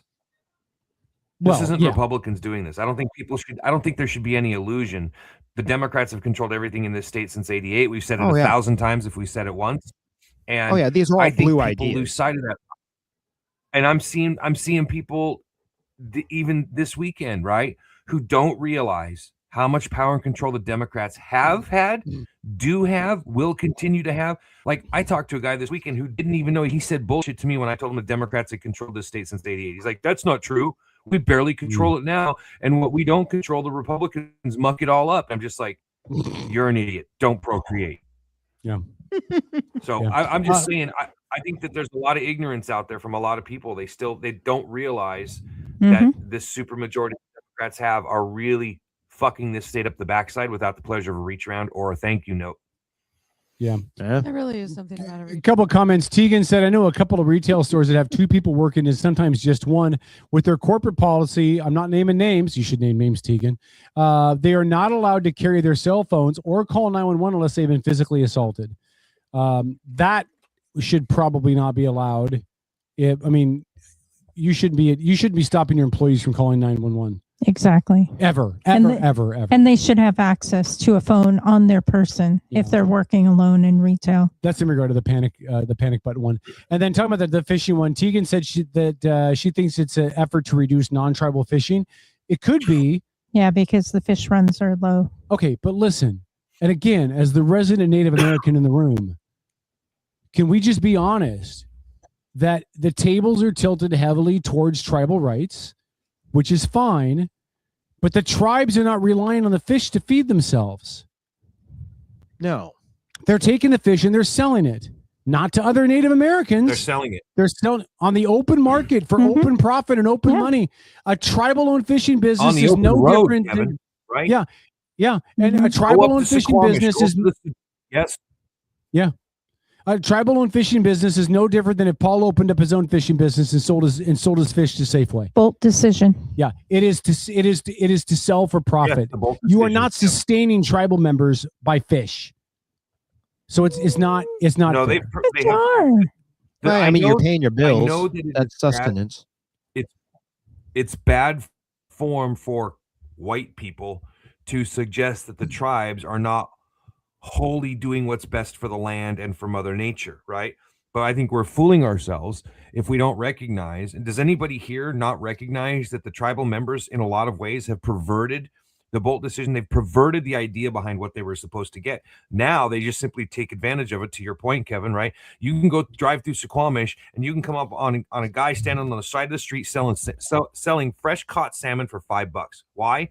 Because they're caught in nets, right in their breeding grounds. You know, except for the Chinook, they're only good for smoking, because they've already started rotting. But nonetheless, man, that's what they're doing. They're gill netting and stretching, like down in Gorst, right next to where I owned the club for years.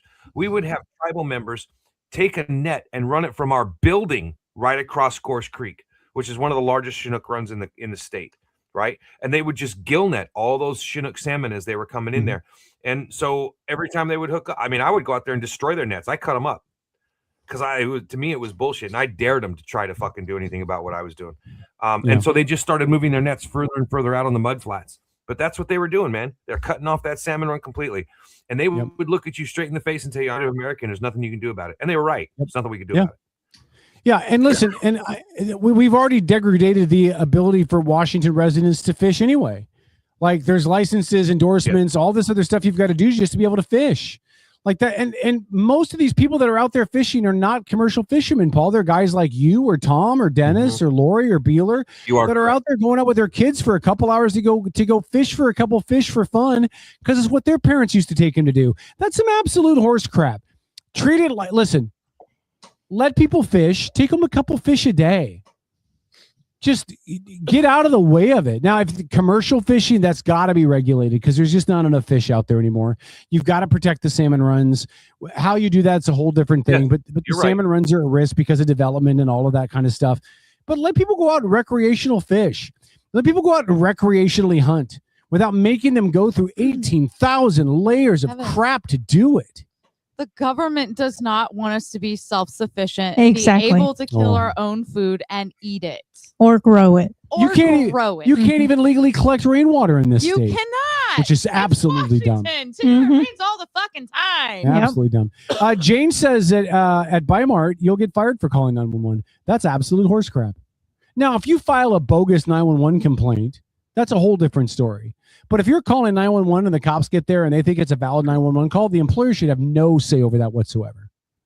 Hey, Olympia, fix that. Agreed. All right. But if they're going to be upset, I made this comment in the chat. If they're going to be upset about a 911 phone call, they should be okay with open carry by their employees then. Exactly. Totally agree. All right. You'll like this, Tom. This is a little bit less government interference. A little bit. There's still interference, but a little bit less. Senate Bill 5206 increases the number of cannabis-related advertising signs a retailer is permitted to have outside their licensed premises to 4. And that does not include trade name signs or billboards in that count. They can also have up to 2 trade name signs allowed as well. So this is allowing them to have more signage outside of there. This is a lightening of a ridiculous regulation that shouldn't be there in the first place. Agreed, but it's lightning, which is nice. No. It's a very tiny step in the right direction, but it is grossly inadequate.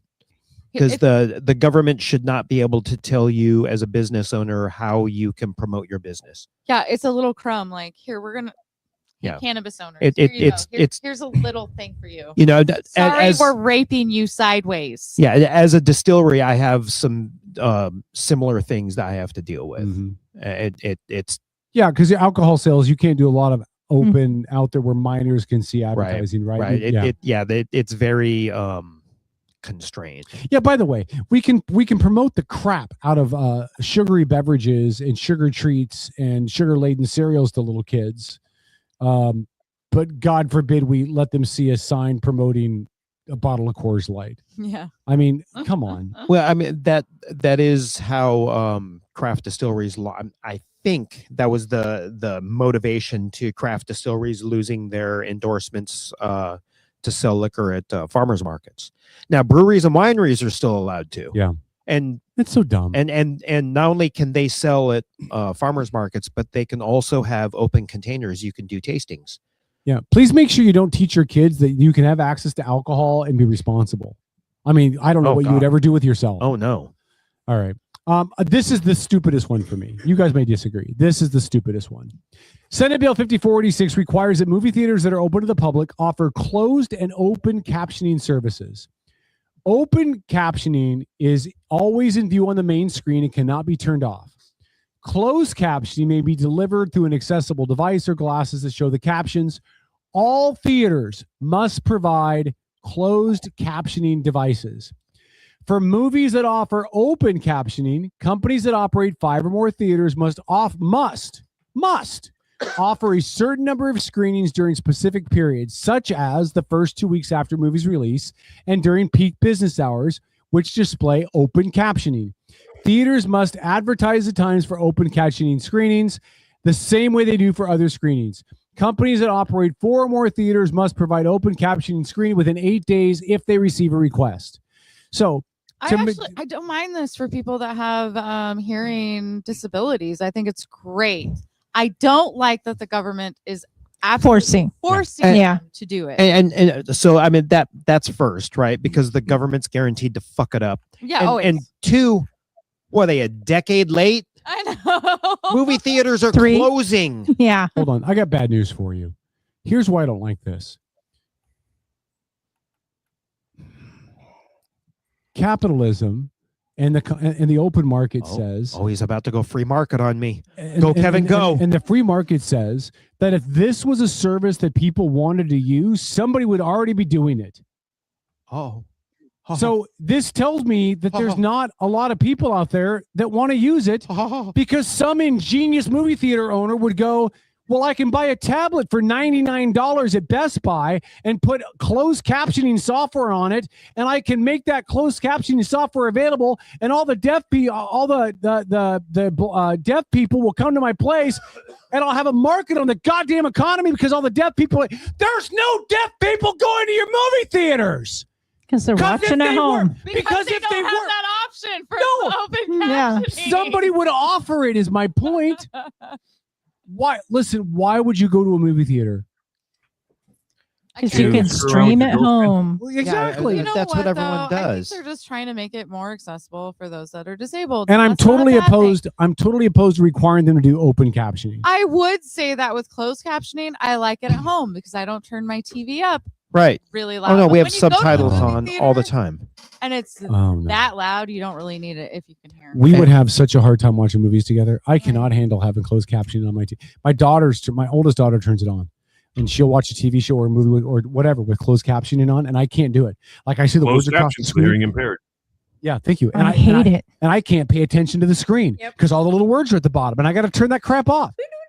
I'm opposed to them requiring open captioning. I'm If you want to, multitasker, I'm good. if you want to do like an ADA thing, if you want to do an ADA thing where they have to have tablets that have closed captioning, I'm totally fine with that. Because that would be ADA. I think that's a that's not a debate. But requiring them to have open captioning, especially I love the last one. Yeah. If they have 4 or fewer theaters, they have to do it within 8 days if they get a request. So if they get a request from one person who's deaf that says, I really want to see the new Fast and the Furious 37 movie that just came out, and I want open captioning. Well, that's the one and where they the do Rock it- is a paraplegic. Yeah, with his walker. And they do it, and 2 people show up for it. That doesn't even cover the cost that the movie theater had to do to make it open captioning. That isn't fair. It's Government true, Kevin, you're right. regulation. Thank you. Government regulation over a business like that. Mm-hmm. It doesn't. You were right the first time around, right? I mean, the free market should sort it out. Yes. You know, I mean, hell, think about bars. You know, if I'm a don't bar encourage owner and I want to let people smoke in my bar, fine. If you don't want to sit in a smoky bar, Don't go go to to a that bar. different bar. Exactly.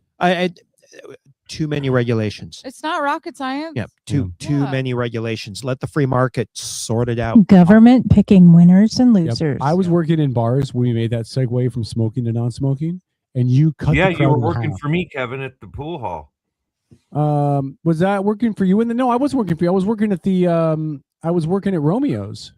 But you were working at Romeo's too. You were working like 3 jobs. I That's know, why I had 'cause to I'm a fire worker you. bee. You weren't available. For when I Shut scheduled your mouth, you little jerk. But you could from day one, from the last day of smoking to the first day of non-smoking, you could cut the crowd in half. Mm-hmm. That's what it did to bars and restaurants. You cut the crowd in half. And it gave a lot of money to drive-thrus because people could smoke in their cars. Senate Bill 5498 requires health plans to reimburse a 12-month supply of contraceptives for all prescriptions, including instead of only refills. So before, a refill had to be reimbursed for up to 12 months. Now, even the initial. What's that? Contraceptives, Paul. I actually don't have a problem with this. I think it's a great idea. I think anytime that someone can go in and just get a 12-month supply is a great thing. They don't have to worry about it for a whole year. More power to you. I'm fine with loosening that regulation. I mean, I'm on a blood pressure med. I don't want to go every month to the pharmacy. It's annoying, right? Paul, did you hear that? Dennis, can I get breaking news music, please? Do you have a moment? Can you play that for me? I need. I know, but Kevin, that is a deregulation. Hold on, this is breaking news. No, this is more regulations. Hold on. No, it's a deregulation. No, they just said instead of only refills, now in addition to that, they're doing initials too. Breaking news on Outlaw Radio Network, brought to you by Black Ring Spirits, the only place that has more empty bottles than what was her name? I forgot her name. Casey Anthony. Casey Anthony, thank you. Tom is now suddenly okay with at least one level of government regulation. No, it was really more of a deregulation. It is a deregulation. All right, Outlaw Radio. Okay, thank you, Dennis. Because they're probably not going to okay a year-long supply of oxycodone. Right. I would be okay if they did. Nope. I'll they take should, but they won't. We're going to take a break in a second. We're going to get through this and we'll take a slightly late break. Senate Bill 5528 this again is more government regulation. Requires that the installation of electric vehicle supply equipment at state-owned facilities be performed by persons certified by the Electric Vehicle Infrastructure Training Program or a nationally recognized program. So you're basically saying if you're going to work at state things, you got to have certain levels of qualifications. And by the way, the state's involved in, little bastards. I actually don't have a problem with that. If people are going to be installing electrical things, I think they should probably be certified in electrical stuff. Well, let me add this. I think this is really important. You can go to Home Depot right now for $400 and buy an electric vehicle plug-in. You just plug it into your house, and it's got the plug-in for the electric vehicle. Boom, there you go. You don't even need to have an electrician come install anything. Yeah. All right. The last one, and I actually like this one. This one I'm okay with. Senate Bill 5689. This bill will add an option for blood type information to be added to your driver's license. NID cards, making the information more accessible to first responders. The DOL will have the rulemaking authority, don't like that, and direction, don't like that, to develop processes and documentation requirements for individuals to submit their blood type information, and then coordinate with healthcare providers, emergency responders, and blood banks to educate the public about why it may be beneficial to include this information on their ID or driver's license. So it would be optional. So yeah, it's optional. Oh, cool. It's just a pay thing. We're gonna have to pay all that to be able to get that Yeah, information. you know, they'll charge you an extra $5 to include I it. hope not. exactly. I hope you just get a form filled out by your doctor. They sign it. They bring it in. It gets out. That's not going to be that easy. No, It's it'll another cost- tax, it'll another cost fee. an extra $5 or $10 or something. And not I'm only sorry, we're that, in but Washington, it'll be 25. who's using this information? Let's be honest. Yeah. This is identifying information. Why does no offense to the firefighter paramedic community, why do they need to know? Are they suddenly calling the blood bank before you even get to the hospital? They don't have that level of authority or permission to do. Well, I don't know. Could they? No, let me they- let me hold on. ask. Could Can I ask they- a question, Kev? Yeah, go ahead, Paul. Just going to ask. Couldn't if a first responder has that information that they can pass along to the hospital? I'm bringing in a patient that's O positive. Wouldn't it make sense for them to be able to have that information and put it? I mean, to me, information. The more information they have, the better the chance of saving a life would be. Yeah. Okay, but I agree with your premise, but it's false because hospitals are on Epic, one of the computer systems, and everybody is on some sort of My Chart or whatever through Epic. So that got you. information is readily available. Why are we already there, giving is it your out point. to the public? Right. Yeah. You I know, got you. and why is the state tracking it and charging a fee? For the Well, zombie yeah, we'll see. virus. All right. The last thing I'm going to share, and this was a bill that passed in 2024, 23 or 24. Yeah. It's going to take effect in 26. So the bill makes a number of changes to state laws related to impaired driving. A 10-year look back period, which basically means if a person had 3 or more DUIs during that 10 years, it became a felony. They've extended that to 15 years instead of 10. Oh, wow. So if you've had 3 or more DUIs in 15 years, it becomes a felony. Okay. A person will have a serious traffic offense counted against them on their driver's license if they're convicted of a first-degree negligent driving and reckless endangerment when that conviction is the result of a DUI or physical control charge or a vehicular homicide or assault charge under the influence. The bill also clarifies when a defendant may apply for a probationary license or may be exempt for the ignition interlock device, when a person may enter a deferred prosecution agreement, and clarifies the requirements for mental health and substance abuse treatment as a condition of completed deferred prosecution. The bill also outlines a sentencing alternative for those convicted of a felony DUI. I don't understand all the mumbo jumbo at the back end. There's a lot of words that don't really give me specifics. I will tell you that I'm totally okay with really, really harsh DUI laws. Yeah. I'm okay with it. Yes. If you're Public going to safety. drive and you've had too much to drink and you shouldn't be driving and the cops get you, life sucks. Buy a helmet. You shouldn't be driving a car. And some people can be over the limit and drive safely, but a lot of people can't be over the limit and drive safely. And way too many people are still getting killed from drunk drivers. So I have the a reality is, question. Kevin, the more of an alcoholic you are, the safer you are to drive drunk. That's true too, because you have a higher tolerance. So a question I have Yeah. about this, is it retroactive or is it just going forward that they're now going to look back the 15 years? So I don't know. So I I'm read just this curious bill about- today. I read the actual bill from the legislature, and it's not really clear. yeah. Yeah. Which means it's They'll retroactive. do what they want. Probably, yeah. Yeah. So it's gray. Okay. Yeah, they'll. Yep. Yeah, there's a Curious. lot of laws I think we could get rid of or dumb down. Oh, yes. But I'm really okay with strict DUI laws. I really am. I would run on that platform as a governor. Public safety. Help me help you I'd reduce walk fast. I wouldn't run, but I'd walk fast. reduce the laws. All right. I think we all agree that the majority of these laws are absolutely stupid. Yeah, it was a waste of taxpayer dollars to Yeah. go through the motions of creating them. Well, and there's more coming. Trust me, there'll Oh, be more goody. that start in July. Oh, goody. In this legislative session, they'll pass more things that'll start in July. You watch. Yeah. Maybe they'll do. Maybe they could pass something useful. Wouldn't that be something? Just They like will. one They will thing. pass something useful. They will What's that? institute an income tax on wage earners that get $1 million a year. So That- that, that's way not useful. we can force those people to move away because they're going to be like, fuck this state. And then once it's in place, they're going to start applying it to everyone because Right. that huge foundation of money for people making $1 million is going to poof. Yep. Gone. Yeah. There's the I don't remember the number. It was there's two that are sticking out in my head. It was either 100,000 or 500,000 people in the state would be affected by this income tax. 500,000. Was it 500,000? Every 29 minutes, someone leaves Washington State for another state. Yeah. Yeah. Well, those 500,000 are going to leave in the next hour as soon as that Oh, yeah. nonsense passes. Oh, yeah. Exactly. But let me ask a question, and then we'll go to break.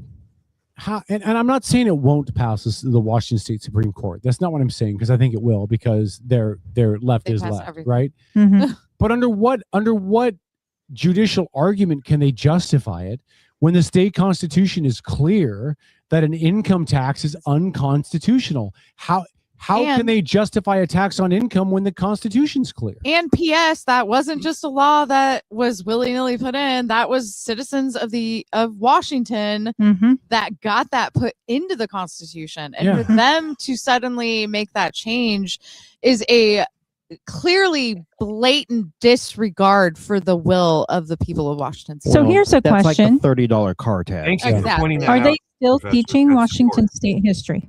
Yeah, they have to teach it in 8th grade. Okay. At least when my kids were in 8th grade, they did. Okay. I would assume so. But hold on. But I go back to my question. What? Can you guys think of any legal argument where it would be allowed? Like No, not that I they won't literally allow, but, cannot see how this is legal at all. It doesn't pass the vibe check. but it's going to Let's get pass with the times. the Washington SCOTUS or the Washington Supreme Court. Is there recourse for we the people of Washington State? We can challenge it at the Supreme Court. We can. At which Supreme Court? U.S. Washington. Supreme Court. The federal Supreme Court. Yeah, we could. Okay. Yeah.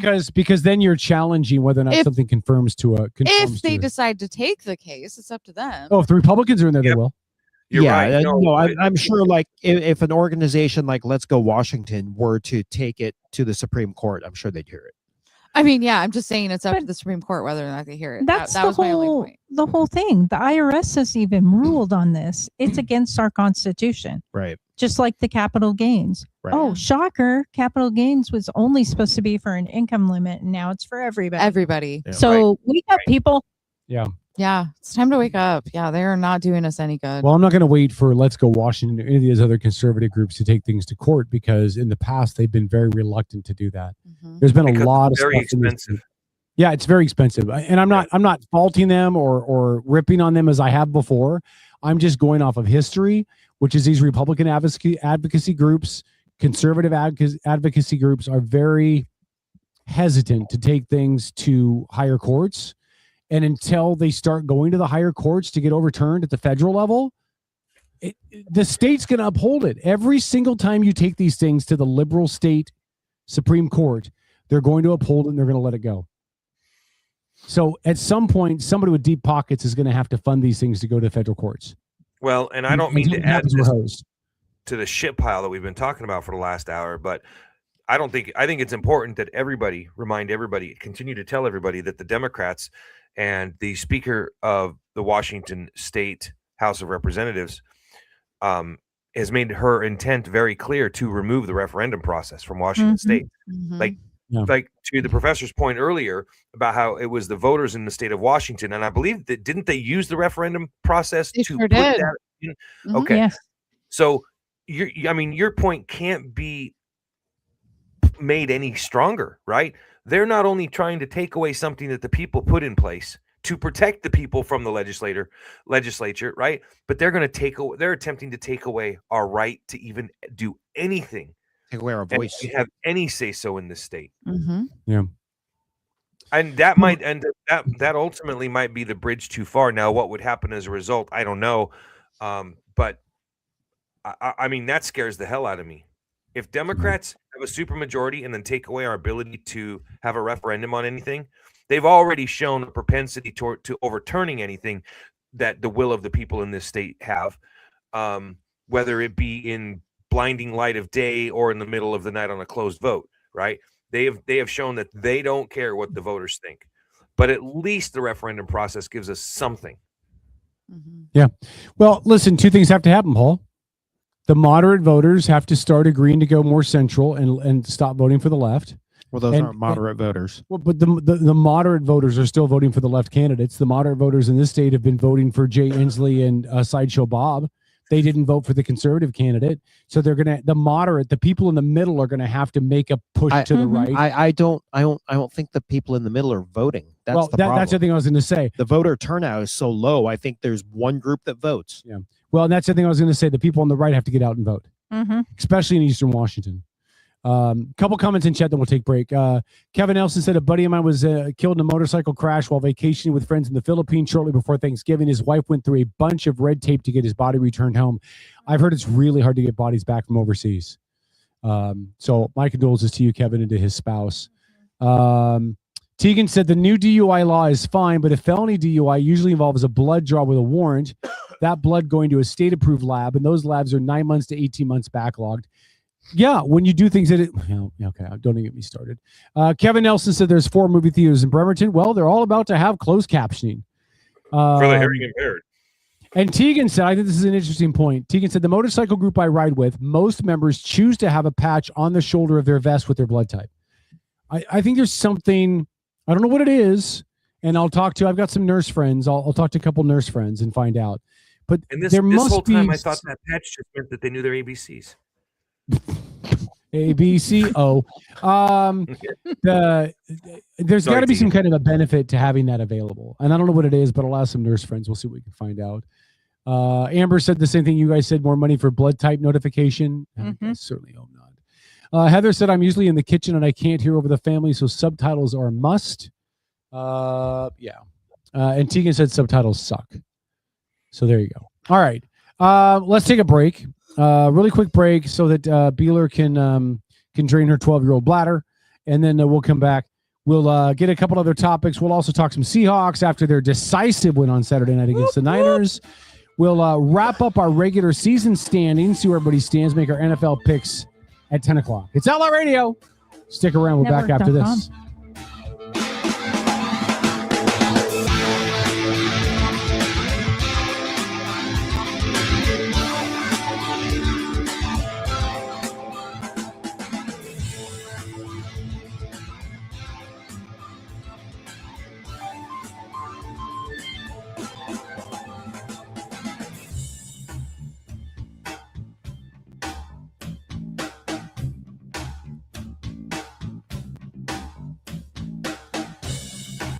This is the Outlaw Radio Network.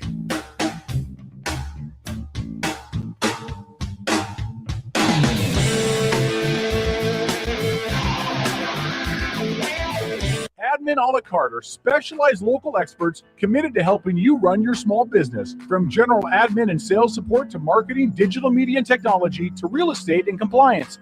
Admin a la carte's only goal is to take your business to the next level. Find out how Admin a la carte can elevate your business. Visit admin-alacarte.com for more information.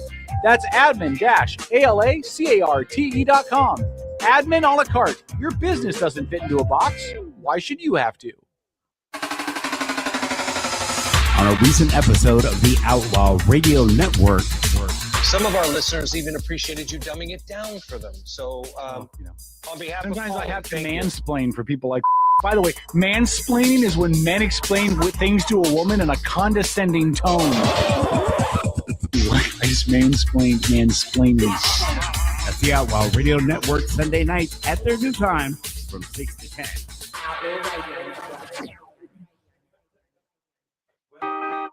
Cats are masters at using up their 9 lives, like chasing laser pointers into walls or jumping onto high shelves. But the one thing cats never do, text while driving. So be like a cat and protect your one and only life. Don't text and drive. Don't drive distracted. A message brought to you by the National Highway Traffic Safety Administration, Project Yellow Light, and the Ad Council. Talking about guns with others might not always feel comfortable, but it could save a life. Here's a way to start a conversation. Your family is going over to your neighbor's home for dinner for the first time. How would you ask if there are any unlocked guns in the home? Hey, we're so excited for tonight. Before we come over, though, may I ask if there are any unlocked guns in your home? Our guns are stored securely, locked in a safe that the kids can't access. Awesome. Learn how to have the conversation at agreetoagree.org. Brought to you by the Ad Council. Are you ready to elevate your spirits? Look no further than Black Rain Spirits, your local craft distillery nestled in Town Square Mall. Indulge in the smooth richness of our handcrafted spirits, meticulously distilled to perfection. Whether you prefer the bold kick of our bourbon or the subtle sophistication of our gin, Black Rain Spirits has something for every palate. Visit us today at Town Square Mall and experience the essence of true craftsmanship. Black Rain Spirits, where passion meets perfection, unconventionally traditional. This is Spike Cohen. This is Jesse Young. I'm Brandy Cruz, host of the Undivided Podcast. And you're listening to my friends on Outlaw, the Outlaw Radio Network.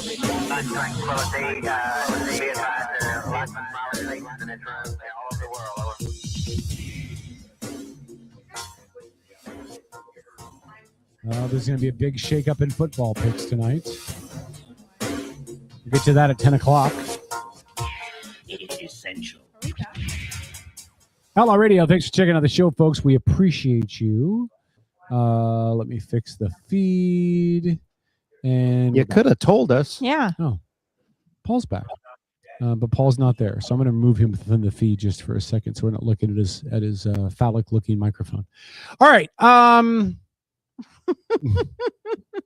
really excited to get to football. We're not going to talk football till 9:45. We'll talk to the Seahawks a little bit and just bask in the glow of a big Seattle win. So what, Tom? Oh, I thought you were going to say something. No. So the yes. I don't know if I want to get into all this. We talked a lot about Venezuela before. Yes. Paul's back. I'll bring him back in. Paul, we talked a lot about Venezuela before. Well, I took you off because your microphone was just sitting there looking like a penis. It's fine. Don't worry about it. Yeah. Big black. Do you like my new little setup? It's not mine. Like I bought it for my son for Christmas. Oh, okay. So while Does I'm this mean home, that you're- I'm here doing the show. I'm going to be on this, but I have to get a new internet. I'm running off of Verizon whole home internet, and my reception is not very good. So I got to switch to something else. I'll probably go to T-Mobile or something else. Yeah, you should go to T-Mobile. I love T-Mobile. That's what we're broadcasting on right now. I will advocate for T-Mobile all day for their wireless. Their phone service is not the best, but their wireless is really good. I wouldn't have any issues with their phone. I got a couple with mine. Do you? Yeah. Yeah, their wireless internet, their internet's great. Yeah, I've got zero complaints. I'm probably going to move my internet at the house off of Astound Broadband because they are literally awful. They're literally raping me for internet service. That's why I left them. $170 a month just to have internet. Seriously? Yeah. What? Yeah. I pay 85. $170 a month for broadband. I think mine's like 80 or 85. Yeah. Through Astound, I'm just over 50. I'm going to call Astound and find out why they're charging me so much. You should. Jesus. You have your TV through there? No, my TV's through Dish Network, and I don't have any home phones. That's insane. My last bill, I'm logging into my Astound account right now. My last bill was $171.98. Holy shit. And all I have is my internet. You must be capped, dude, and you're going over your cap. I don't know how I'm going to. I mean, I work from home, but They saw Kevin and said, "Oh, no, here we go." Every month is exactly the same. 170.98. 100. Oh, so okay. I'm not going over a cap because it's not a very. Somebody saw you coming and just thought, "Mooch." Yeah, I don't know, So, man. Kevin, don't- you were going to ask a question. You started to bring up. Well, I mean, the according to the left leaning media, the entire world is upset about what we did in Venezuela. Yeah, the entire Is- world except those who aren't. We, the entire world means like, Mexico, Cuba, like the Russians, the Chinese, the people that were really concerned about their opinions. They're the ones that are pissed off. We've got people from England that are messaging us on Facebook saying, "Can you do that next to Kay Starmer?" Wait, who's Kate? Oh, Kate. Who's Kate? Starmer is the leader in Britain. It's the prime minister. Oh, okay. Yeah, I gave up trying to keep track of who their leader of the week is over there. I mean, it literally rotates more than any other country in the world, I think, as far as just a democracy with just this revolving door, musical chairs on who their elect person is. By the way, my high-speed internet with Astound, that's all I have on there. High-speed internet, $146.85, and then $24 in taxes. Jeez. For a bill of $172.98. I gotta call them to That's find insanity, out. dude. You definitely do. That's crazy. And I'm also getting a $15 credit every month for my customer loyalty credit. Wow. They're charging me $23 for a modem, $104 for internet, $33 for enhanced home Wi-Fi. Sons of bitches. God. Yeah, I'm going to go T-Mobile. Go buy yourself a Wi-Fi router and plug their crappy modem into it, and then you don't have to pay for their enhanced Wi-Fi. I don't know. The downside is, you've been to my house, Tom. My house is big and it's multi-floor. Yeah, so but I need the repeater things, but just use that. It's like $50 at Best Buy. Yeah. Is it? I don't know. I mean, for something nice, it's $100. Listen, I don't know.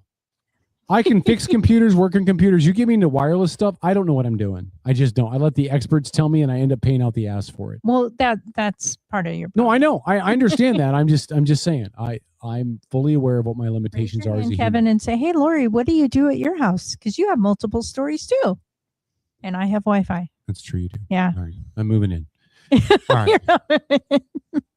So what were you asking, Kev? What did you? Well, I guess I'm. The only question I have is this the left-leaning media blowing things up? I think so. Or are we missing something? Listen, in our discussion.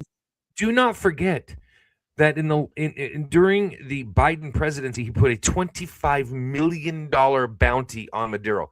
Didn't go get him, but said, this guy's so bad, we're going to put a $25 million bounty on him, right? Leading to his arrest. Trump was like, hey, we're going to cut our losses right now. Just go grab the motherfucker. Right? Yeah. So I think we can all acknowledge at this point in history that there is absolutely nothing Trump can do, because those that hate him will hate everything he does, and they will always find a reason to hate whatever he does, and they will always find a justifiable reason to do. I cracked that joke earlier, right, when I said it took 75 days to go from no kings to let's save the dictator. Like, just let that marinate in your brain, man. Yeah. I didn't make that up, by the way. I can't take credit for that phrase, but you understand what I mean. It's pure insanity. Save the dictator. What? Yeah. I saw this guy did this post. There's a guy that's doing a post that's actually getting a lot of play, where he's saying every single American soldier, sailor, and airman that was involved in that operation is now a war criminal. Like, shut the fuck up. Dude, you have no idea what you're talking about. It's just that the level of stupidity on that stuff that's going around, like the list of those that should not procreate is getting huge. Well, here's my problem, right, Paul, is that I think there's a difference between save the dictator and questioning the legality of the process. You know what I mean? Like, I'm in no way advocating for Maduro to have stayed in power or did what he was doing or what. That's not what I'm saying. But I do still have. How do you question the legality of something? Hold on. How do you question the legality of something clearly covered under Article 2, under the president's war powers? How do you question something that is clearly okay? The only question I have for it, Paul, is it serves as an act. It serves as an act of war. It doesn't matter. It's clearly covered by the president's power. Right. But the president's power to do what? To apprehend somebody with charges against him, right? He can, but our charges. I think that's irrelevant. He has the authority under our laws to do. He has 48 hours to notify Congress. Right. I didn't have an issue with that. He notified them. And then it's either 60 or 90 days that he has before he has to remove the troops or get congressional approval. Right. I think I might be right. I know Beeler knows this stuff better than I do, but you're doing a fine job, Paul. What's that? You're doing a fine job. Everybody's propping everybody. Everybody's giving everybody compliments. I appreciate that. Yeah. I still have the distinct impression that if I took her class, I'd be lucky to get a C. I doubt that. I think you should take her class just for fun, Paul. Can he sit in? Can we come sit into one of your classes? Come audit her class. I mean, I Would that be might okay? be able to let you guys in if you keep your fucking mouth shut. Do we ask, Yeah, we yeah, ask no, she's questions? right. She's right. Yeah. I think you should I think we should do this show live from your class window. No, No, we're we not. should You not. And guys. let your I have kids to keep my job. and let your Yes. kids be a part of the conversation. Isn't that part of politics? Is being able to have the conversation? It absolutely is. Yeah. So I think this would be great for you. We could do it live in your class with your students. I think we would creep those kids out. I don't think we would. I think they would love it no. and they would laugh. I have a lot of minors in my classes because So we just wouldn't swear. I cannot swear. Just tell Kevin not to look at him. Shut up, Paul. God, I hate you. God, I hate you so much. I do have a I very said it legitimate before. question. Hold on. I got a legitimate Hold on, question. Paul. for you I've said guys. it before and I'll say it again. I hope you die in a fire. Go ahead. Oh my God. Such anger, such hatred.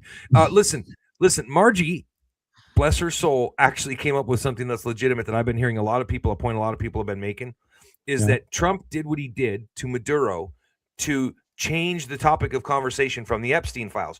People, even my oldest Hunter, says that a bunch of those files have been released and people are using PDF, different programs to unredact those files. I know. And that Yeah, just they're finding now. I have not found anything that validates that. Not a single thing. All of it could be completely. I think a lot of it is made up. I cannot envision somebody at the Department of Justice redacting files in software that would allow some 16-year-old with a laptop to unredact. Yeah. Paul, I agree with you. I deal with redacted documents all the time. Right. And I redact some documents. And the program that I use is a really basic Adobe program.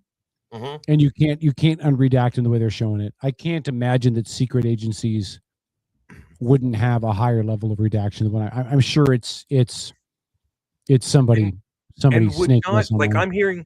I'm hearing right now from my son that there's apparently a document they unredacted that talked about how You just cut out. Oh, we just lost you, Paul. Paul, your mic is talk again. Yeah, your mic. I heard a little static just for a split second, then your mic went dead. Okay, can we keep Paul, going? try it one more time. No. Oh, no. All right. Paul, I'm going to let you troubleshoot that. I'm going to take you off the screen just for a second. I'll check back with you in a second, just so we don't see you scrambling around. Yeah, I don't think there's any way possible that any of that stuff is true. That they are able to copy and unredact documents because they weren't redacted properly. That wouldn't make any sense to me. I feel like a lot of people should be fired if that's the case. Yeah. Well, yeah. I just think it's internet trolls making stuff up to make stuff up to make stuff up. I think that's a vast majority of the content on the internet nowadays is Absolutely. just made up gibberish bullshit. Let's see, Paul. There Can you you hear me? are. All right, you're Okay. fixed. I don't know. I think I accidentally unplugged something. But anyway, That's fine. the point that I was making is that some of the stuff that they are claiming is coming out in these files is really graphic and really, really bad. You know, even Hunter, who wants to come back, for those that don't know, he wants to do his own show with a couple of guys his age, right? And, like once a month or something like that. They want to work with us and learn how to do this because they're like, well, we're reading documents that are getting unredacted that talked about Trump raping a pre-teenage girl. There was a murder involved and a whole bunch of other. And I'm just thinking in my mind, there's no effing way. There's no way. I mean, there's no way that stuff's real, because if people had it, we would not be living in the world we're living in. So yeah, and I it wouldn't be, especially with Trump, it wouldn't be floating around on subreddits and X posts. If that was true, NBC, ABC, CNN would be all over this in a heartbeat, 100%. and Trump would be facing impeachment. But to the only point that I was going to make that Margie brought up, she just brought up, all she said was Epstein files, right? Mm-hmm. Do you guys have any thoughts that Trump did what he did to Venezuela because of the Epstein files to change the narrative? No, I don't. They're laughing at you pronouncing it incorrectly again, Paul. I don't think so. Paul and Trump, they're easily confused. Screw you, Beeler. Trump has got so much stuff that he does all the time. Right. Like, it's not a running narrative to distract us from the Epstein files. And yeah, I don't think so either. You know what I mean? I don't think it is. I mean, it doesn't hurt, But look, this Venezuela thing is going to blow over in a week. If we're not leaving troops in Venezuela, and we're not doing another military action, Right. then this is going to blow over in a week, and we're going to go right back to talking about the Epstein files. This didn't do nothing for him.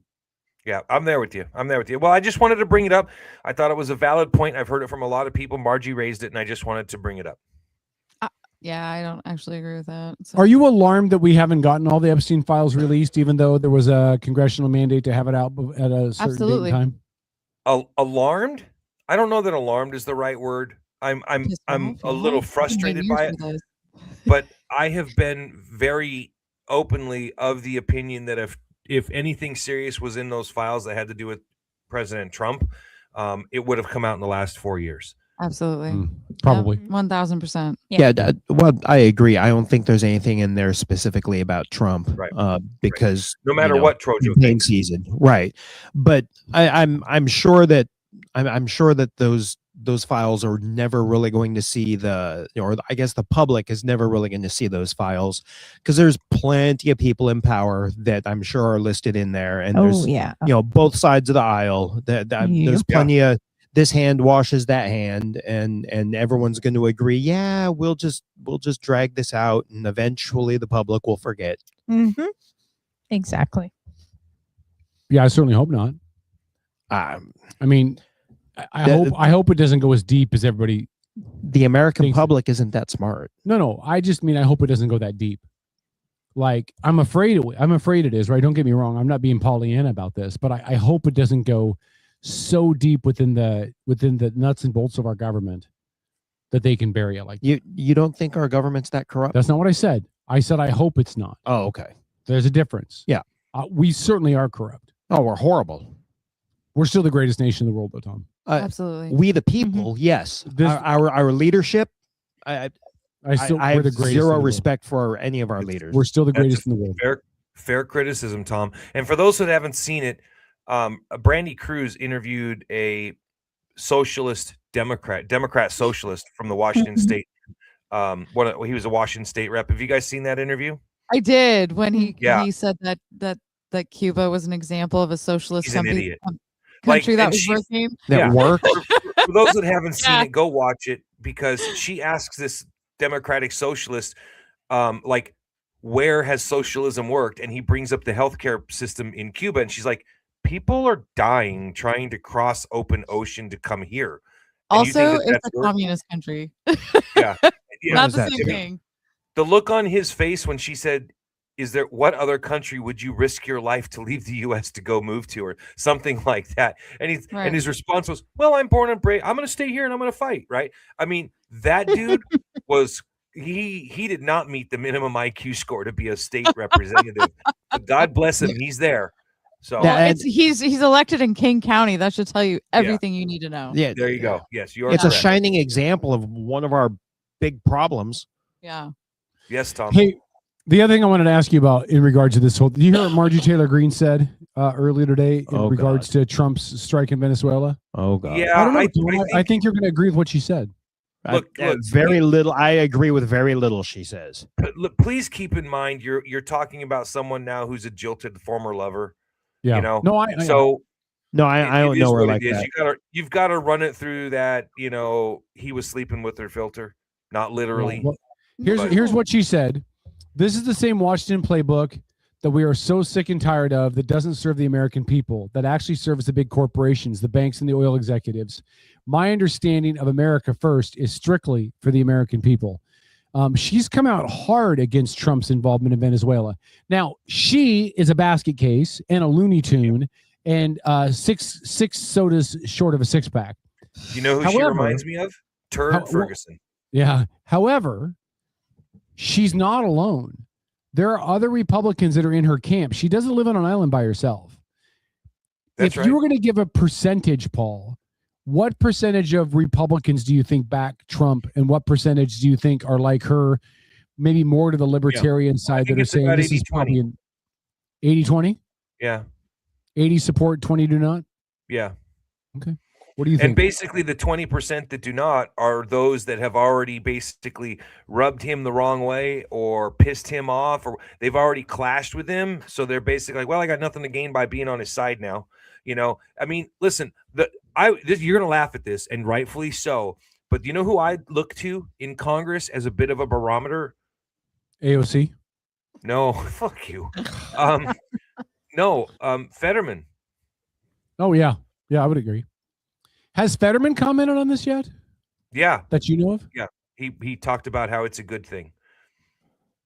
Really, he was in agreement with Trump. with the Venezuelan action. Yes. Okay.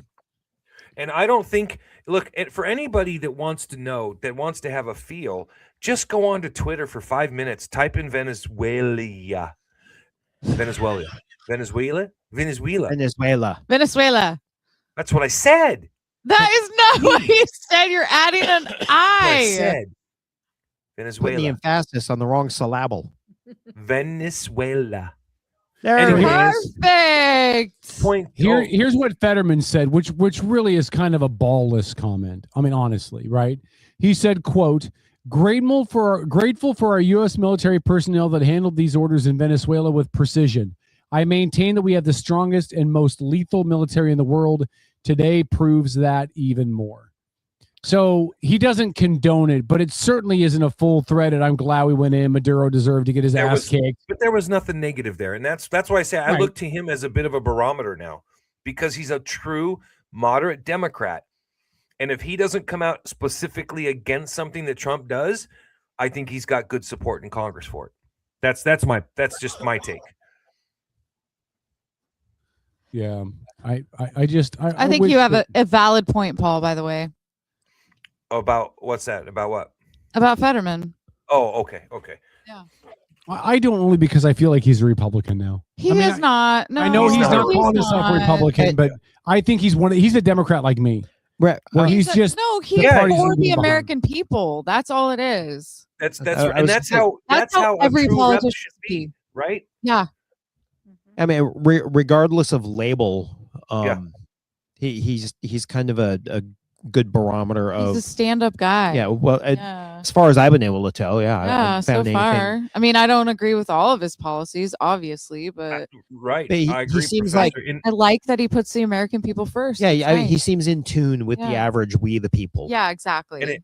Have you noticed how when his wife was by his side at the beginning of his term, he was hard left.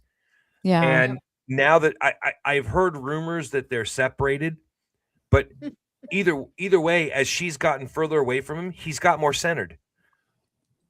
Yeah. Which it goes to point out the truth of the matter, right, Kevin? Behind every great man, there's a great woman. Where she belongs, behind the man. I actually agree with that, Paul. Yeah, listen, Beeler agreed that women should have never gotten the right to vote. Actually, I did not. Well, I wasn't. You didn't? I I wasn't thought going you that did. far, Kevin. I wasn't going that far. No, I do blame the feminists for screwing things up for a lot of women, though, including myself. In the early days, I do blame the women voters for the Volstead Act. Yeah, I agree with that. I blame women voters for a lot of stuff that we have in this country. Yeah, today. we talked about that a couple Yeah. weeks ago. Yeah. Yeah. Yeah. Isaac is in the chat. Say hi to your son. I did. Oh, you did. You said hi, bud. Okay. Nancy said Kevin Epstein is worldwide. Well, actually, he's deceased now, but I understand your point. Yeah. Yeah. Well, he was Football, let's cremated, so go. if We're they gonna go over released him in the standings, right? atmosphere, he is worldwide. Yeah. You guys talk for a couple more seconds. Let me finish the tally, and then we'll get to football. Okay. All right. Yeah. Cool. What are we talking about? Yeah, John Walker pointed out now that Fetterman's brain function is back, he's more to the right. I would agree. I mean, I say more moderate, right? He's gone kind of more back to the middle, but I like that. I like my politicians in the middle. I think that you'll have to tell me what you guys think, but I think that the more politicians we have that are centered, the better off we're all going to be, right? It's the extremes that have really fucked up this country. Right. As long, I mean, Exactly. if we have extremes, because sometimes, and I'm not saying left or right, I'm just saying sometimes good ideas come from the fringes and the extremes Oh, and stuff. 100%, yeah. as long as those extremes and those fringes are balanced, right? If you've got two wackadoodles way out to the left, then we need two wackadoodles way out to the right. Yeah. If we get too many wackadoodles in one way or the other, then we go in circles, which is what we're doing. I'm curious from the professor over there. When you ran for office, if you'd won and you'd be sitting down in Olympia right now as a lawmaker, do you think that you would have been a moderate, or would you have been a little bit further to the right? Where do you think you would have fallen? I think in that regard, I probably would have been more. I would stand by my convictions, but I would also take into the leanings of the constituents in the 26th where I ran. So if you'd won, important, and I think that's exactly what people like Fetterman are doing. Yes. Yeah. Yeah.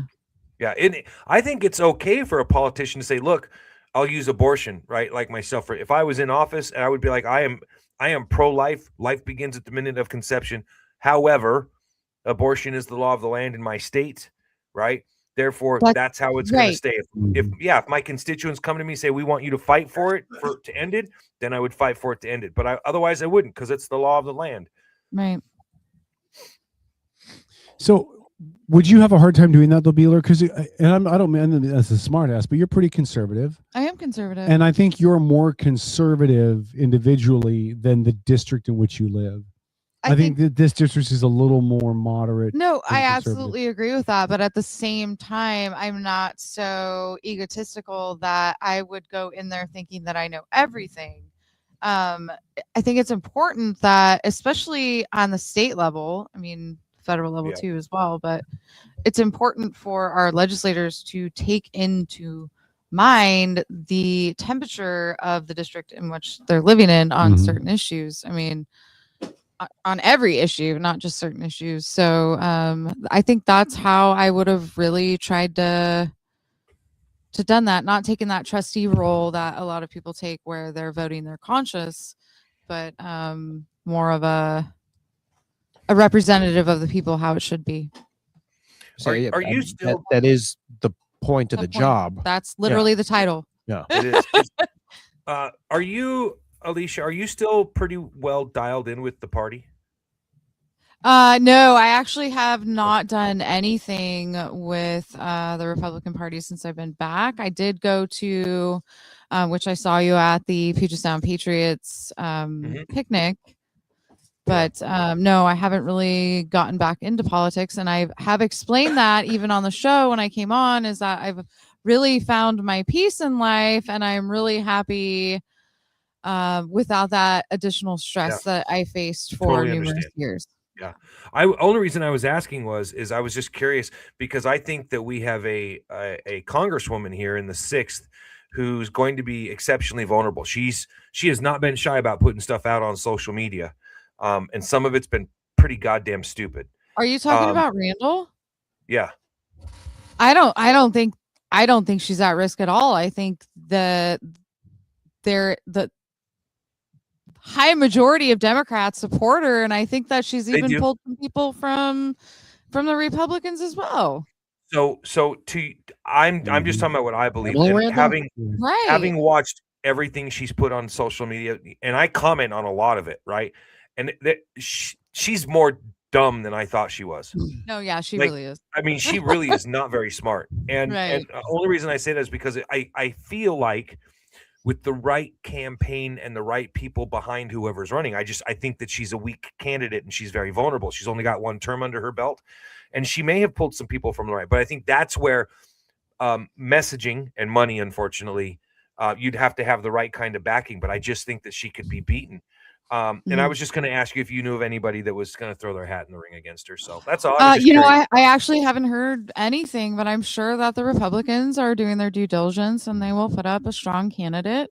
Now, who that's going to be, I don't know. I mean, we're seeing that in the 26th. We had that little teaser from Dave McMullen the last time he was on about Michelle Caldier running again that we never followed up on. So she's going to stay in it so she can keep that seat, which I think is a really good thing. That is a because good if thing. we try to run any other Republican, I don't know that they would be able to keep that seat on our side. You make a valid point. Right. So, Can I ask a question? Yeah. So she got married, right. and she's changed her last name. She who? Michelle Michelle Caldier. Caldier. Okay. So what's her new last name now? Because she's changed it. She's not going to run as Michelle Caldier. If she runs again, she's going to run under her married name. And Yeah, I come on, I wonder wanna if lay it. that, or no, I don't know what it is. No, that's not. Yeah, she married a Hawaiian guy. Come on, I wanna lay it. She'll probably put it in parentheses after. Everybody will know. They're not. Well, hold on. That's my question. Do you think everybody will know? Everybody will know. Because the problem is that it's Valdez now, and she's changed her page to say Representative Michelle Valdez. Here's my question. Does that hurt her in a re-election campaign? She's going to have to put her picture Yes, on everything. everything. Yeah, everybody's gonna She's have to changed know. all of her social media to Michelle Valdez. She hasn't put Caldier in parentheses or hyphenated. In a close race, that could be the difference because people aren't going to recognize who You are she correct. is. I agree. I think that's a risky move. I think she will get the message across to the voters, and I think it will be fine. Yeah, she really is going to have to lean into putting her face on everything. Everything, yeah. Yeah, remember me? Which is the worst part of the signs. Every time I would see it, I'd be like, "Ugh." And you know what? She's gonna have to do an interview on Outlaw. Well, Dave said he would get her on. So Dave McMullen said that. So I trust that Dave can do it. I'm going to disagree with you guys. I think this hoses her. I don't think so. Because I think you're right. I think if she markets herself, she can get it out to the people who pay attention to politics. But what percentage of the actual voters is that? 40%? That means you got 60% of the voters that don't really pay attention to the commercials, the signs, any of that kind of stuff. They're looking for a name they recognize, and they're going to see Valdez and whoever she's running against, and they're going to see a D, and they're going to vote for the D because that's how this district has trended. I don't think so. Because this district has gone completely D. Did you say that they're going to vote for the D? Yeah. I push back just a little bit, right? Yeah. Our voter turnout in this state, I mean, we've talked about it ad nauseum. Mm-hmm. The voter turnout in this state stinks. Horrible. I think the only people that vote are the ones that actually kind of follow politics a little bit. If you don't follow politics, you don't vote. I really think that's how this state's divided up. So the people that would have voted for Michelle Caldier will probably vote for Michelle Valdez. Yeah. Yeah. But it's not enough. You know, we need bigger voter turnout numbers. Here's why I don't agree. This district was when Michelle first came to power in the district, and the party was run by Chris Tibbs. Republicans had both state representative seats, and they had the state Senate seat. Since then, they have slowly lost everything but her spot. The other state representative seat is now a Democrat, and the state Senate seat is now a Democrat. And so the Republican influence in this district has waned for whatever reason. And I think she was living off of her name recognition. And she's not going to have name recognition to the average voters now. And this district, for whatever reason, has leaned blue the last several elections. That's why Jesse's gone. That's why she lost the race to Chris. I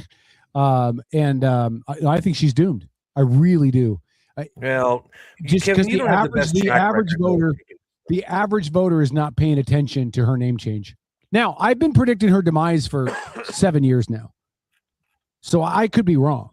And I promise if I'm wrong, I will shave all of Tom's body hair.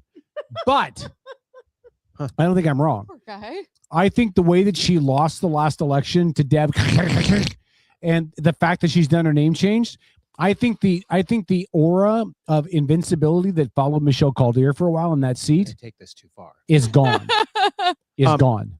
Kevin? Yeah. Instead of shaving, could you just wax me, please? Hell yeah. Because Yes, I I will. really, really am not interested in all that stubble growing back. I will and being wax. itchy. I will wax the hell out of your naked body. In fact, I will wax your naked body live on air. You can wax me down dolphin smooth. That'll be whatever. That'll be on our extra locals only content when we start the locals page.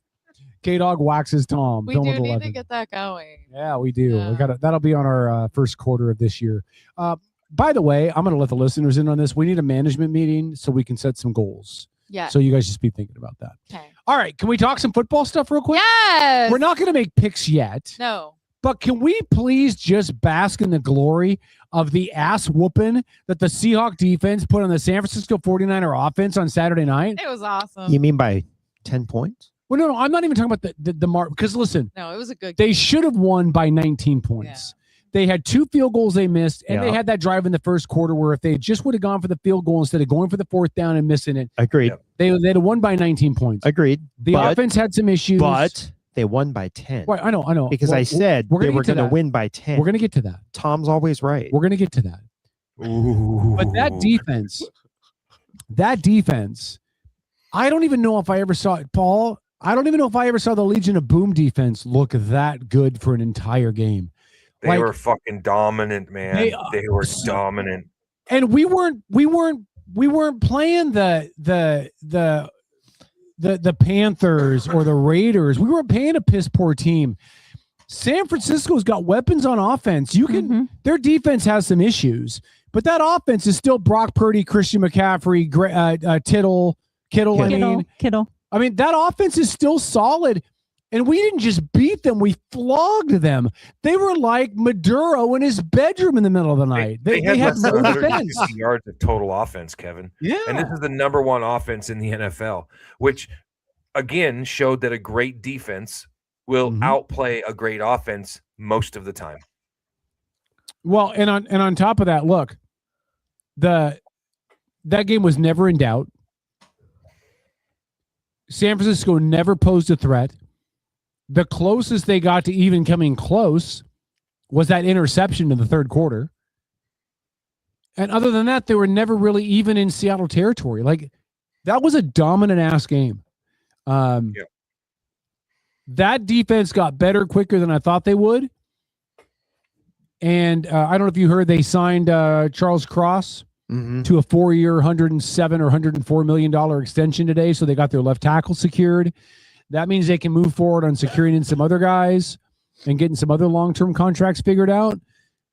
I hate to jinx us, but this team might be really good for a little while. I'd like to see some more depth in quarterback. Well, we're going to have to address quarterback at some point. Listen, Sam Darnold has played well this year, but he leads the league in turnovers. Say he throws too many picks. Well, yeah, he had 14 interceptions this year and 6 fumbles. He leads the NFL in turnovers. You can't do it if you're a quarterback on a playoff team. He can't make those mistakes in the playoffs. But he didn't make any mistakes yesterday. No, and he didn't make any mistakes. He didn't make any mistakes against Carolina, and he didn't make any mistakes against the Rams. The 3 games they had to win, they needed to play top ball. Against the Rams, dude. He had how many? 2. Oh, did he have 2? Okay. But the electroshock therapy seems to be working. Yeah, I mean, I'm just saying he's not great, but he's competent enough to get you where you need to be. He's like Russell the first year that we won the year we won the Super Bowl. I say this with utmost respect, Kevin, but you guys are like, well, he's not great, but he's serviceable, blah, blah, blah, right? Okay, I get it. That's your opinion. You're talking about only the second quarterback in NFL history to have 2 14-win seasons back-to-back with 2 different teams. The only other one being Tom Brady. That doesn't happen by mistake, man. Yeah. That doesn't happen when you're a serviceable game manager. That's all I'm saying. No. Yeah, but do you think those 14 wins are because of him or because of that defense? It's multifaceted. It is a team sport. It's a team sport. It's Yep. definitely a team sport. All right.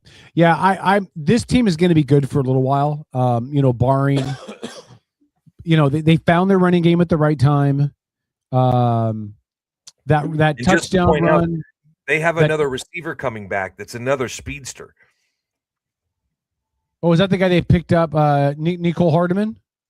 No, the kid that made it through halfway through the season and got hurt. Oh, Horton. Horton.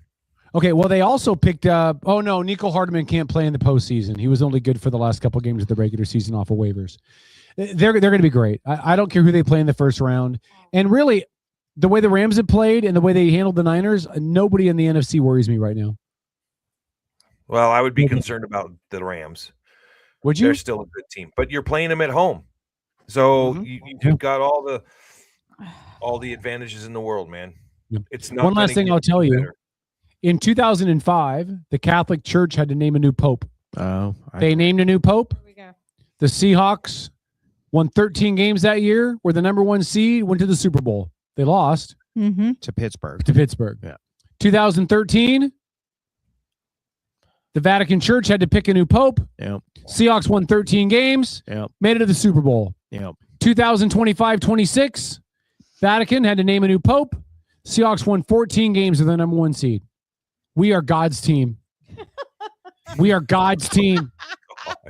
We are God's team. God has blessed us. All right. With Sam Darnold. All right. So let me give you guys a rundown of stats. I didn't know you were that devout a Catholic, Kevin. I'm not. I'm not. If you want honest to God, the Catholic faith confuses me. Thank you. Because there is so much up and down. Have you guys ever gone to a Catholic church? Oh, yes. Stand, sit, kneel, sit, recite something, stand, sit, kneel. It's like Christian aerobics. Like Lutheran. I went to Catholic school. Did you? And almost got expelled from kindergarten. I would love to see you in a Catholic outfit, man. That'd be great. Kindergarten? Pictures exist. Yeah. I was best man at a Catholic wedding. Were you? Oh. That's like a 3-hour affair, isn't it? Oh, I know. 3-hour tour. All right, let's go. Okay. Oh, hold on. We gotta fix this. I didn't count these. Hold on. Let's go. So I know. I gotta fix these. Give me a second. Hold on. I Oh missed my that the gosh. Pittsburgh game was a final, and I didn't count that in. Oh. Okay. Tom, you kicked butt last Sunday. I did. Yeah. So Tom did well. Tom got an extra 5 points because whoever got the correct score, the Seahawks margin, got 5 extra points, and Tom picked up 5 points because he said Hawks by 10. But Lori, really, you won. And they won by 10. Lori got 11 games right. Yes. Beeler and Dennis each got 10. Paul got 9. I got 8. Trojo got 9. Heather got 10. Vegas got 11. And freaking RJ, he's never allowed on the show again. He got 11 also. Yes. Way to go, RJ. So let me update these numbers, and then I will give you your tally. So here we go. We factored in our preseason picks, where we picked our preseason division winners, number 1, who gets the number 1 draft pick, division leaders, all that stuff. So right now in first place with a big lead is Paul at 292. Oh. Second place is me with 243. So Paul's got a 49 point Holy moly. Yeah. And it's because they were worth 25 points apiece or 5 points, depending on what it was. Yeah. So they were bonus points. I know. I'm bringing up the rear. I forgot mine. Yeah, Lori is in last place. Mm-hmm. But really it's anybody's win. We've still got some other preseason picks we made that can get bonus points as well. And all the games in the playoffs are worth more. The wild card round's worth 5 points. Next round is worth 10. Next round is worth 15. Super Bowl's worth 25. So there's plenty of time for people to come back. Even Lori could come back, depending on how it goes. So right now, Paul with 292. I got 243. The next is Dennis at 235. Tom 229. Beeler 202. Trojo 190. Lori 180. And Heather 175. Even though Heather made the preseason picks, you're still ahead of her. All right. Well, she had a bye week. She did have a bye week that she missed. Correct. Yeah, that did not. Yeah, that would have really helped her. Yeah, that probably would have. She would have gotten at least 5, I'm sure. So, all right, we got some football music. Dennis, you ready? Let's do some NFL picks, and then after this, we will check the comments for any final parting comments from the listeners. We'll do our parting shots, and we'll get out of Dodge. 2 games on Saturday, 3 games on Sunday, 1 game on Monday night. Your first game is the LA Rams. Hold on, I want to get their seedings up just to let you guys know. It doesn't show it here either. All right. LA Rams will be traveling to Carolina. Even though the Rams had 12 wins, the Panthers won the division. They were under 500. Paul, you get to pick first. The Rams? His microphone isn't working right now. Oh, it's not? No. Paul, say something. Yeah, it doesn't work, but I am number 1. Thank you. All right. We'll come back to Paul in a second. All right, I'll pick first. Carolina hosting the Rams. If Carolina wins this game, Dennis will wax all of his body hair. I have the Rams. Tom? Where are they playing? They're playing in Carolina because Carolina won the division. Oh, it'll be the Rams. Yeah. Oh, Yeah, Rams. Beeler? Rams. Dennis? Rams. Lori? Rams. All right. We'll come Hey, back to I'm Paul. here. Oh, Yep. Paul? Okay. Pablo. Rams at Carolina, Paul. Yeah, don't even have to think hard about this one. It'll be the Rams all the way. Perfect. Tom. Hi. Your other Saturday game, Green Bay travels to Chicago, take on the Bears. This might be a really good game. Tom, who do you got? Give me Green the Bay Bears. at Chicago. Oh, by the way, they split the season series 1-1. You got the Bears? Yeah, give me the Bears.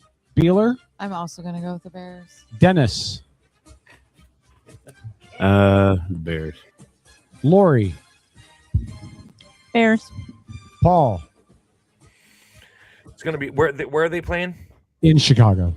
In Chicago? Oof. Yep. Okay, then I'm going to take the Bears.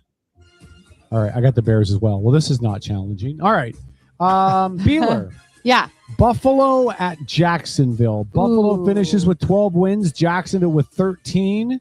Jacksonville wins the AFC South. The Bills are a wild card. I'm going to go with Jacksonville. Dennis? I'm going to go with Jacksonville, too. Okay. Lori? I'm going with Buffalo. Paul? It's a tough game to pick, but they are the playoffs, so I think Jacksonville's got a legit defense, although Seattle crushed them like a bad grapefruit, but I'll go with Jacksonville. Okay. I'm going to go with Buffalo. Josh Allen has had success in the playoffs before. Trevor Lawrence hasn't had success at just about anything in his entire life. He's reasonably new still. Yeah. Tom? Yeah, give me Buffalo. Buffalo for Tom. All right, Lori, you're going to pick first. Mm-hmm. San Francisco travels to Philadelphia to take on the evil Eagles. Eagles. Paul? Not even a question. Who's playing the Eagles? San Francisco at the Eagles. At San Fran at the Eagles. Okay. I think San Francisco. All right. It's such a hard. I'm going to go with San Francisco too. They before the Seahawks played them, they'd scored 40 points in back-to-back games before Seattle. Yep. And I don't think Philadelphia's defense has been that great this year. So I'm going to go with San Fran. Tom? This is a hard one to pick. Yeah, it is. I'm trying not to be, emotional about it because I hate the 49ers. Mm-hmm. But yeah, I think they've got this one. Okay. Yeah, Beeler? I think so. I'm going to go with the Eagles. And Dennis?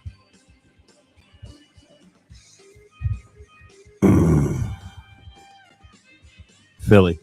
Philly it is. All right. Paul? Yeah. The Chargers travel to New England to take on the New England Patriots. I'm going to ask. Can I ask Dennis a question? Yeah. I want to, Dennis. How good is San Diego's defense? Because I have felt that the Patriots just really they left a lot to be desired. I felt this year, and I don't think Drake May is all that in a bag of chips like some people think. So how's San Diego's defense? I'm sorry, the Chargers' defense. We've got a top 10 defense this year. Okay, then I'm going to take the Chargers. And also, New England's pass rush is in the bottom of the league. Perfect. Yep. I feel good about my choice. Give me the Chargers. Okay. Oh, you want that? Right there. All right. By the way, the Chargers 11-6, Patriots 14-3. I would love for the Chargers to win, but I think New England's going to win just because you're taking a Southern California team and sending them into Boston in the snow and the cold. I'm going to go with New England. Tom?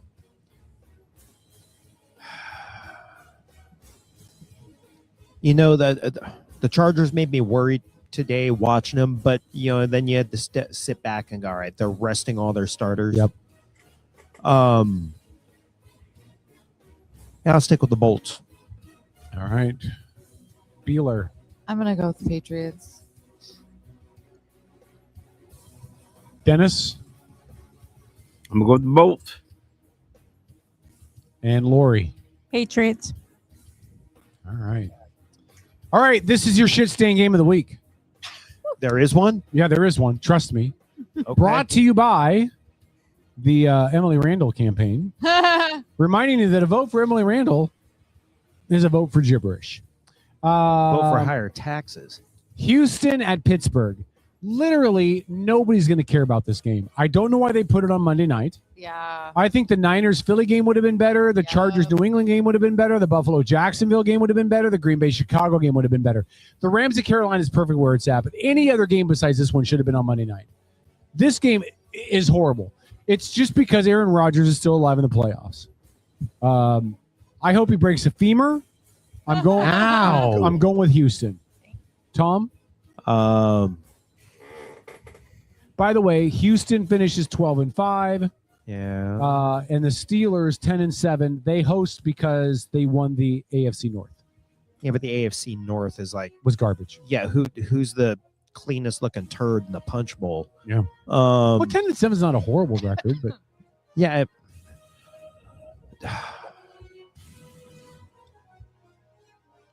Give me the Steelers. First, he's like, "What's the shiniest turd in the punch bowl?" And then he's like, "That's who I'll pick." Yeah, I really.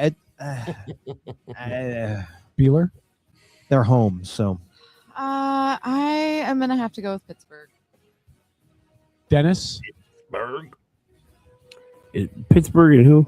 Pittsburgh hosting Houston. Pittsburgh. Houston. Heather, I'm sorry, Lori. Sorry. Pittsburgh. And Paul. I'm gonna choose Pittsburgh. Aaron Rodgers has a lot of experience, and Houston does not. I'm just going with the home field. I think it's hard to push a walker in the snow, but okay. Beeler, pick your double down. I am gonna go with Philadelphia. All right, Dennis, double down. Whoever's playing Carolina. The Rams. Lori? Chargers. Oh, you're hedging your bets. Paul? I'm taking the Rams over Carolina for my double down. I could be a conformist like you losers and pick the Rams as well, because literally that's the low-hanging fruit. But Literally one person picked them. No, Lori did too. She picked Sorry, Chargers. Dennis did. Dennis and Paul both did. I am going to pick New England because I really do think the weather is going to be an issue for the Chargers. Tom? Houston. Hedging your bets. All right. And Dennis even played your music for you, and you still picked against his team. I'm not rooting against them. What I an want them to win. I just think that the weather in New England is going to be an issue for. Dennis, just remember who did not support you. If they were playing Buffalo, I would pick the Chargers. No, Buffalo's kind real of snowy, crappy too. If they were playing New England in Southern California, I'd pick the Chargers. You know, players move around the league so much, and so many of their games are on the road. I don't know if weather conditions really play into it as much as we think. You know, a funny conversation I heard them talk about on the radio today. What's up? Was about how Seattle used to be so dominant at home. Yeah, but the last couple of years, it feels like they've been better on the road. Yeah, we have been this season. Yeah, that's weird, right? It's kind of weird. Yeah. So the home game or home field advantage for NFC, it might be wasted on us. Yeah, Jesus might Christ. be. They only lost 3 games this year. 1 at home, 2 at home, and 1 on the road. Like, you guys put these high standards, man. Comments in chat. John says tomorrow's Black Friday for NFL coaches. The Atlanta coach was the first casualty. Yeah, they fired him today. Raheem Morris. Fired their general manager too. Yeah. Do you guys think Pete's going to get fired in Vegas? Do you think he'll get one more year? Oh, that's a tough one. I think Gino's out no matter what. I think he's out. I hope he stays. I love Pete. You think Pete's out? Yeah. Yeah, I do. Yeah. I don't think know. they like him much there. So. Yeah, they don't. What? Why? I haven't heard anything about him. He's really positive and he brings the younger player mentality, like trying to mentor and father figure. Oh, you mean he's a leader? Yeah. Oh, no. But I don't think Vegas culture is in there for that. Right. Yeah. All about the flash in the show. Oh, okay. Amber said Catholic weddings are hella long. Oh, don't I know?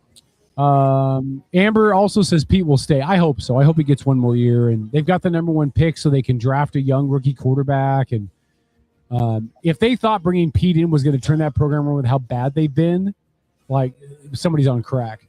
Robert Parker says, "Hey, Mrs. Chambers, I think he's talking to me and talking smack to me. Robert, shut your whore mouth." Kevin Nelson said, "Isn't the current Pope a Bears fan?"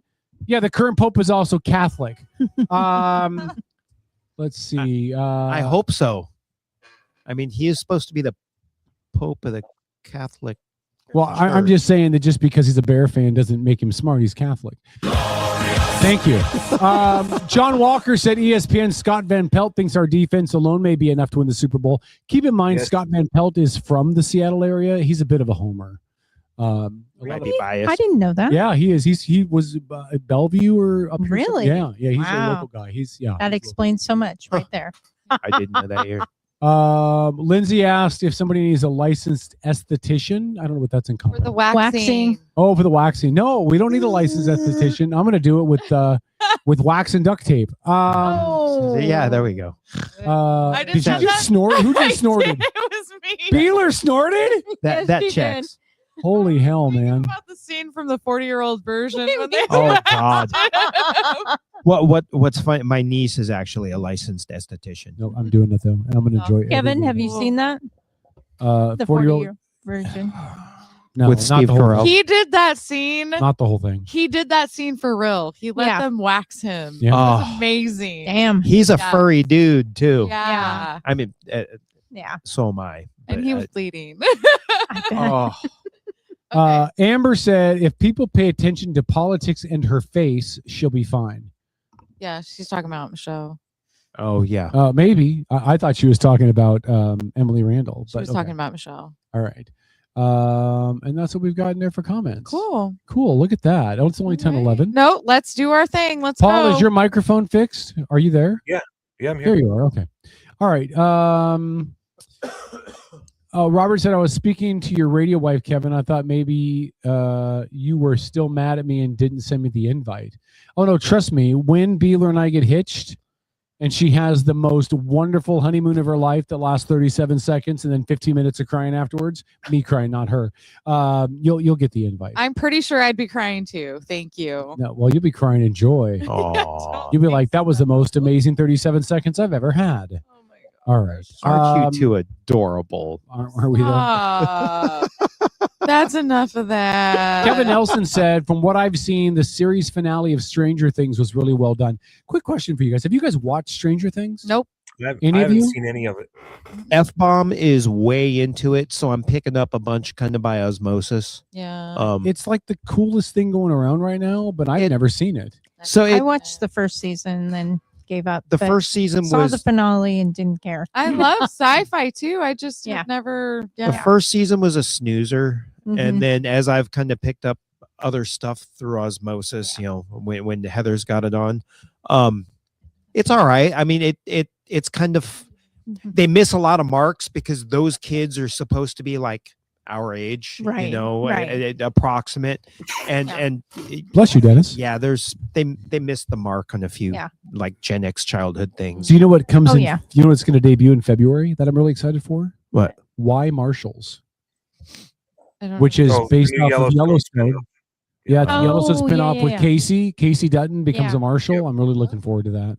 4/6 should be coming this spring as well, is what I've heard. And the Beth and Rip spinoff should be coming this fall as well. And the Madison, which is another. No idea what any of this is. The Madison is Yellowstone. the Me Madison neither. is a Yellowstone universe, but it's not a spinoff. It doesn't have anybody from Yellowstone in it, but it's by same kind of theory is going to come. Don't you think in that the they fall. could have 4/6s, the Marshalls, and the Rip and Beth spinoff kind of all together as one show, just different? No, because Marshalls is going to be way different. Like he's going to be doing Marshall stuff. I don't know, but that Rip guy, holy hell. And that's with what, 48 pounds?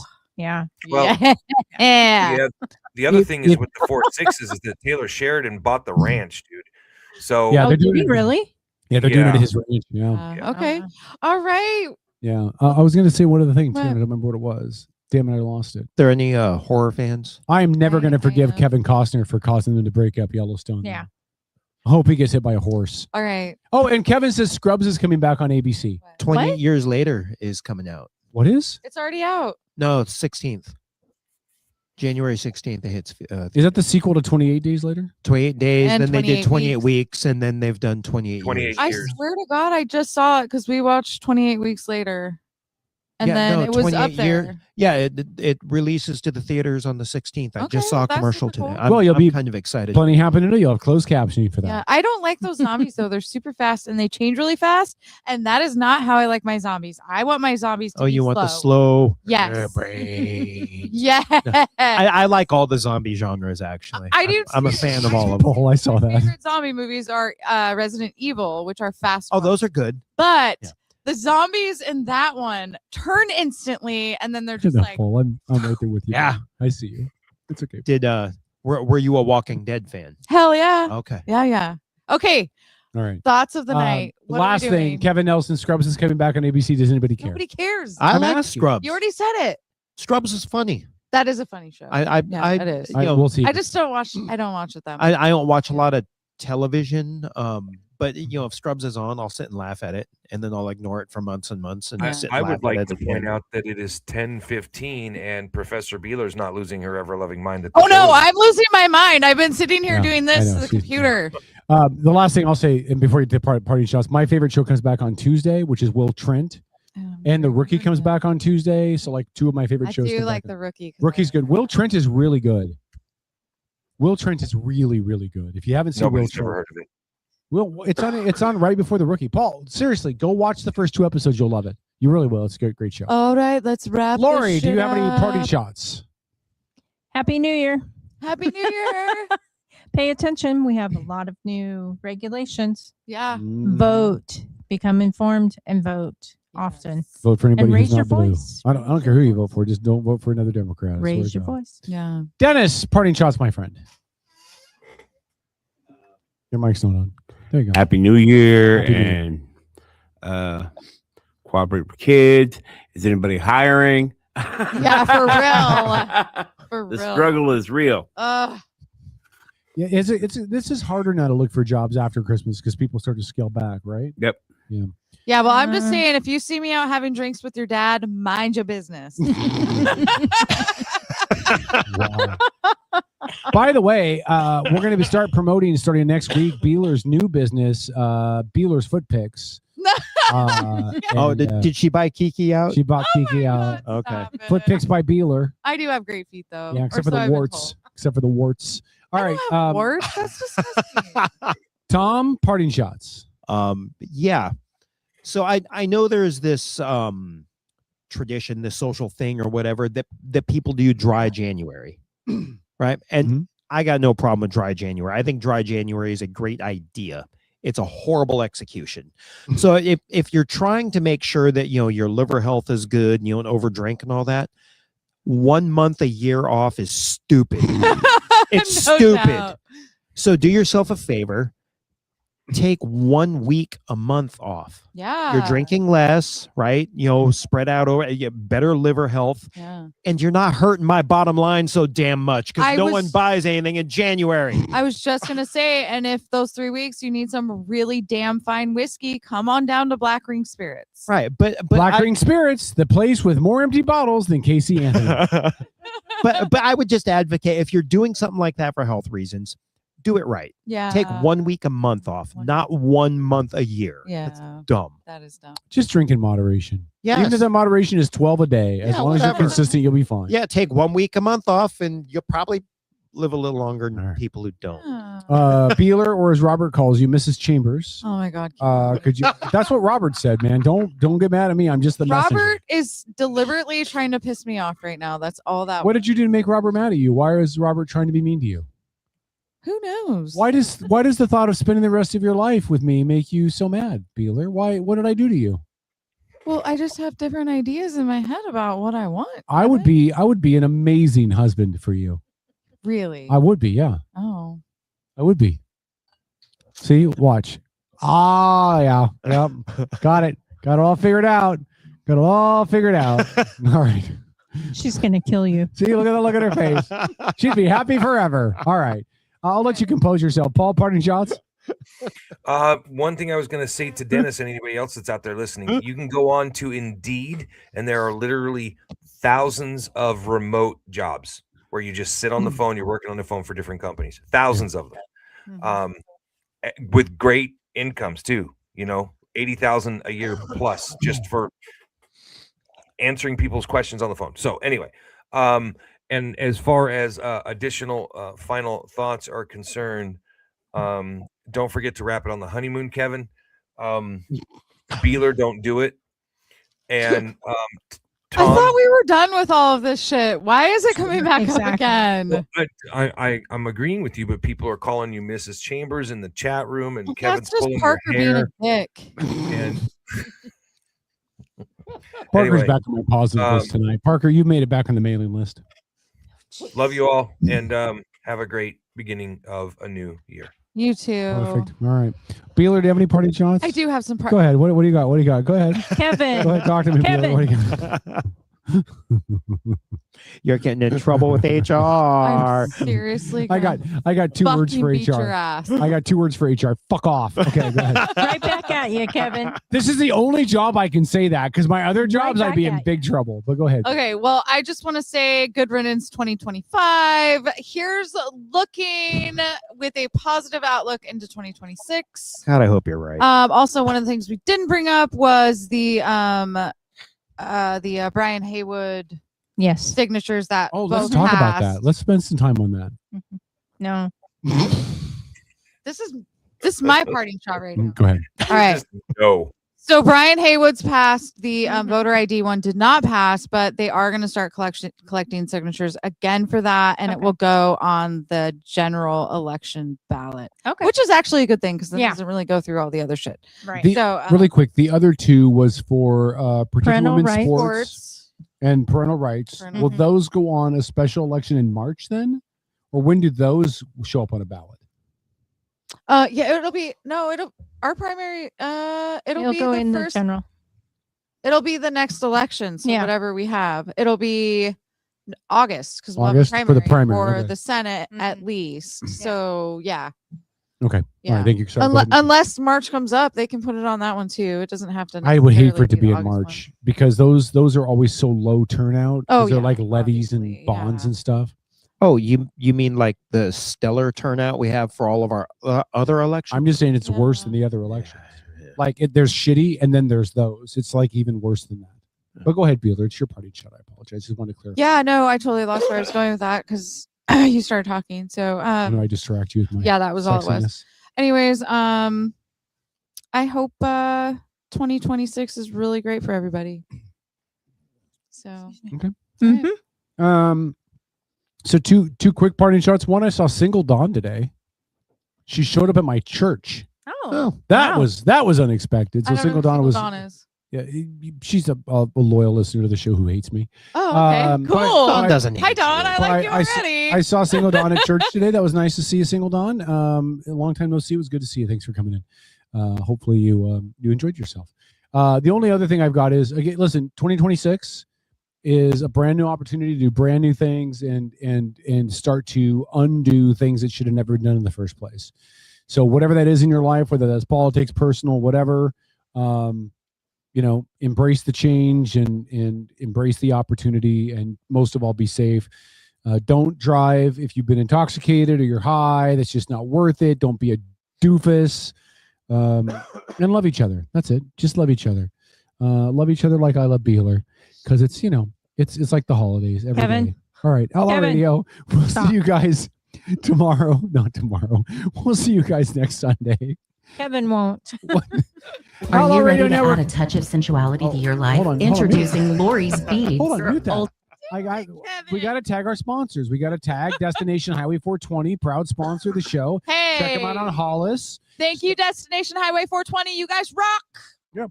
And if you think about voting for Democrat, it means you haven't smoked enough.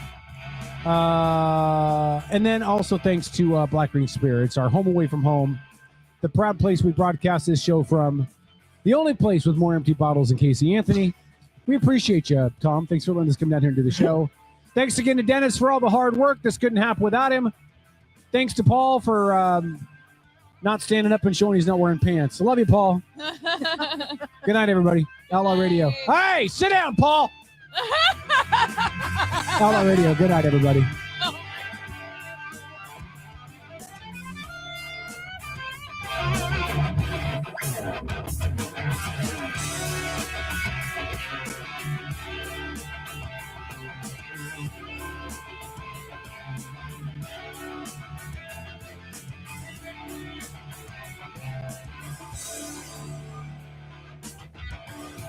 Are you ready to add a touch of sensuality to your life? Introducing Lori's Beads, your ultimate destination to tantalizing treasures. Explore our exquisite collections of handcrafted beads from bold and daring to delicate and alluring. Whether you're a seasoned pro or a curious beginner, Lori's Beads have everything you need to spice up your intimate moments.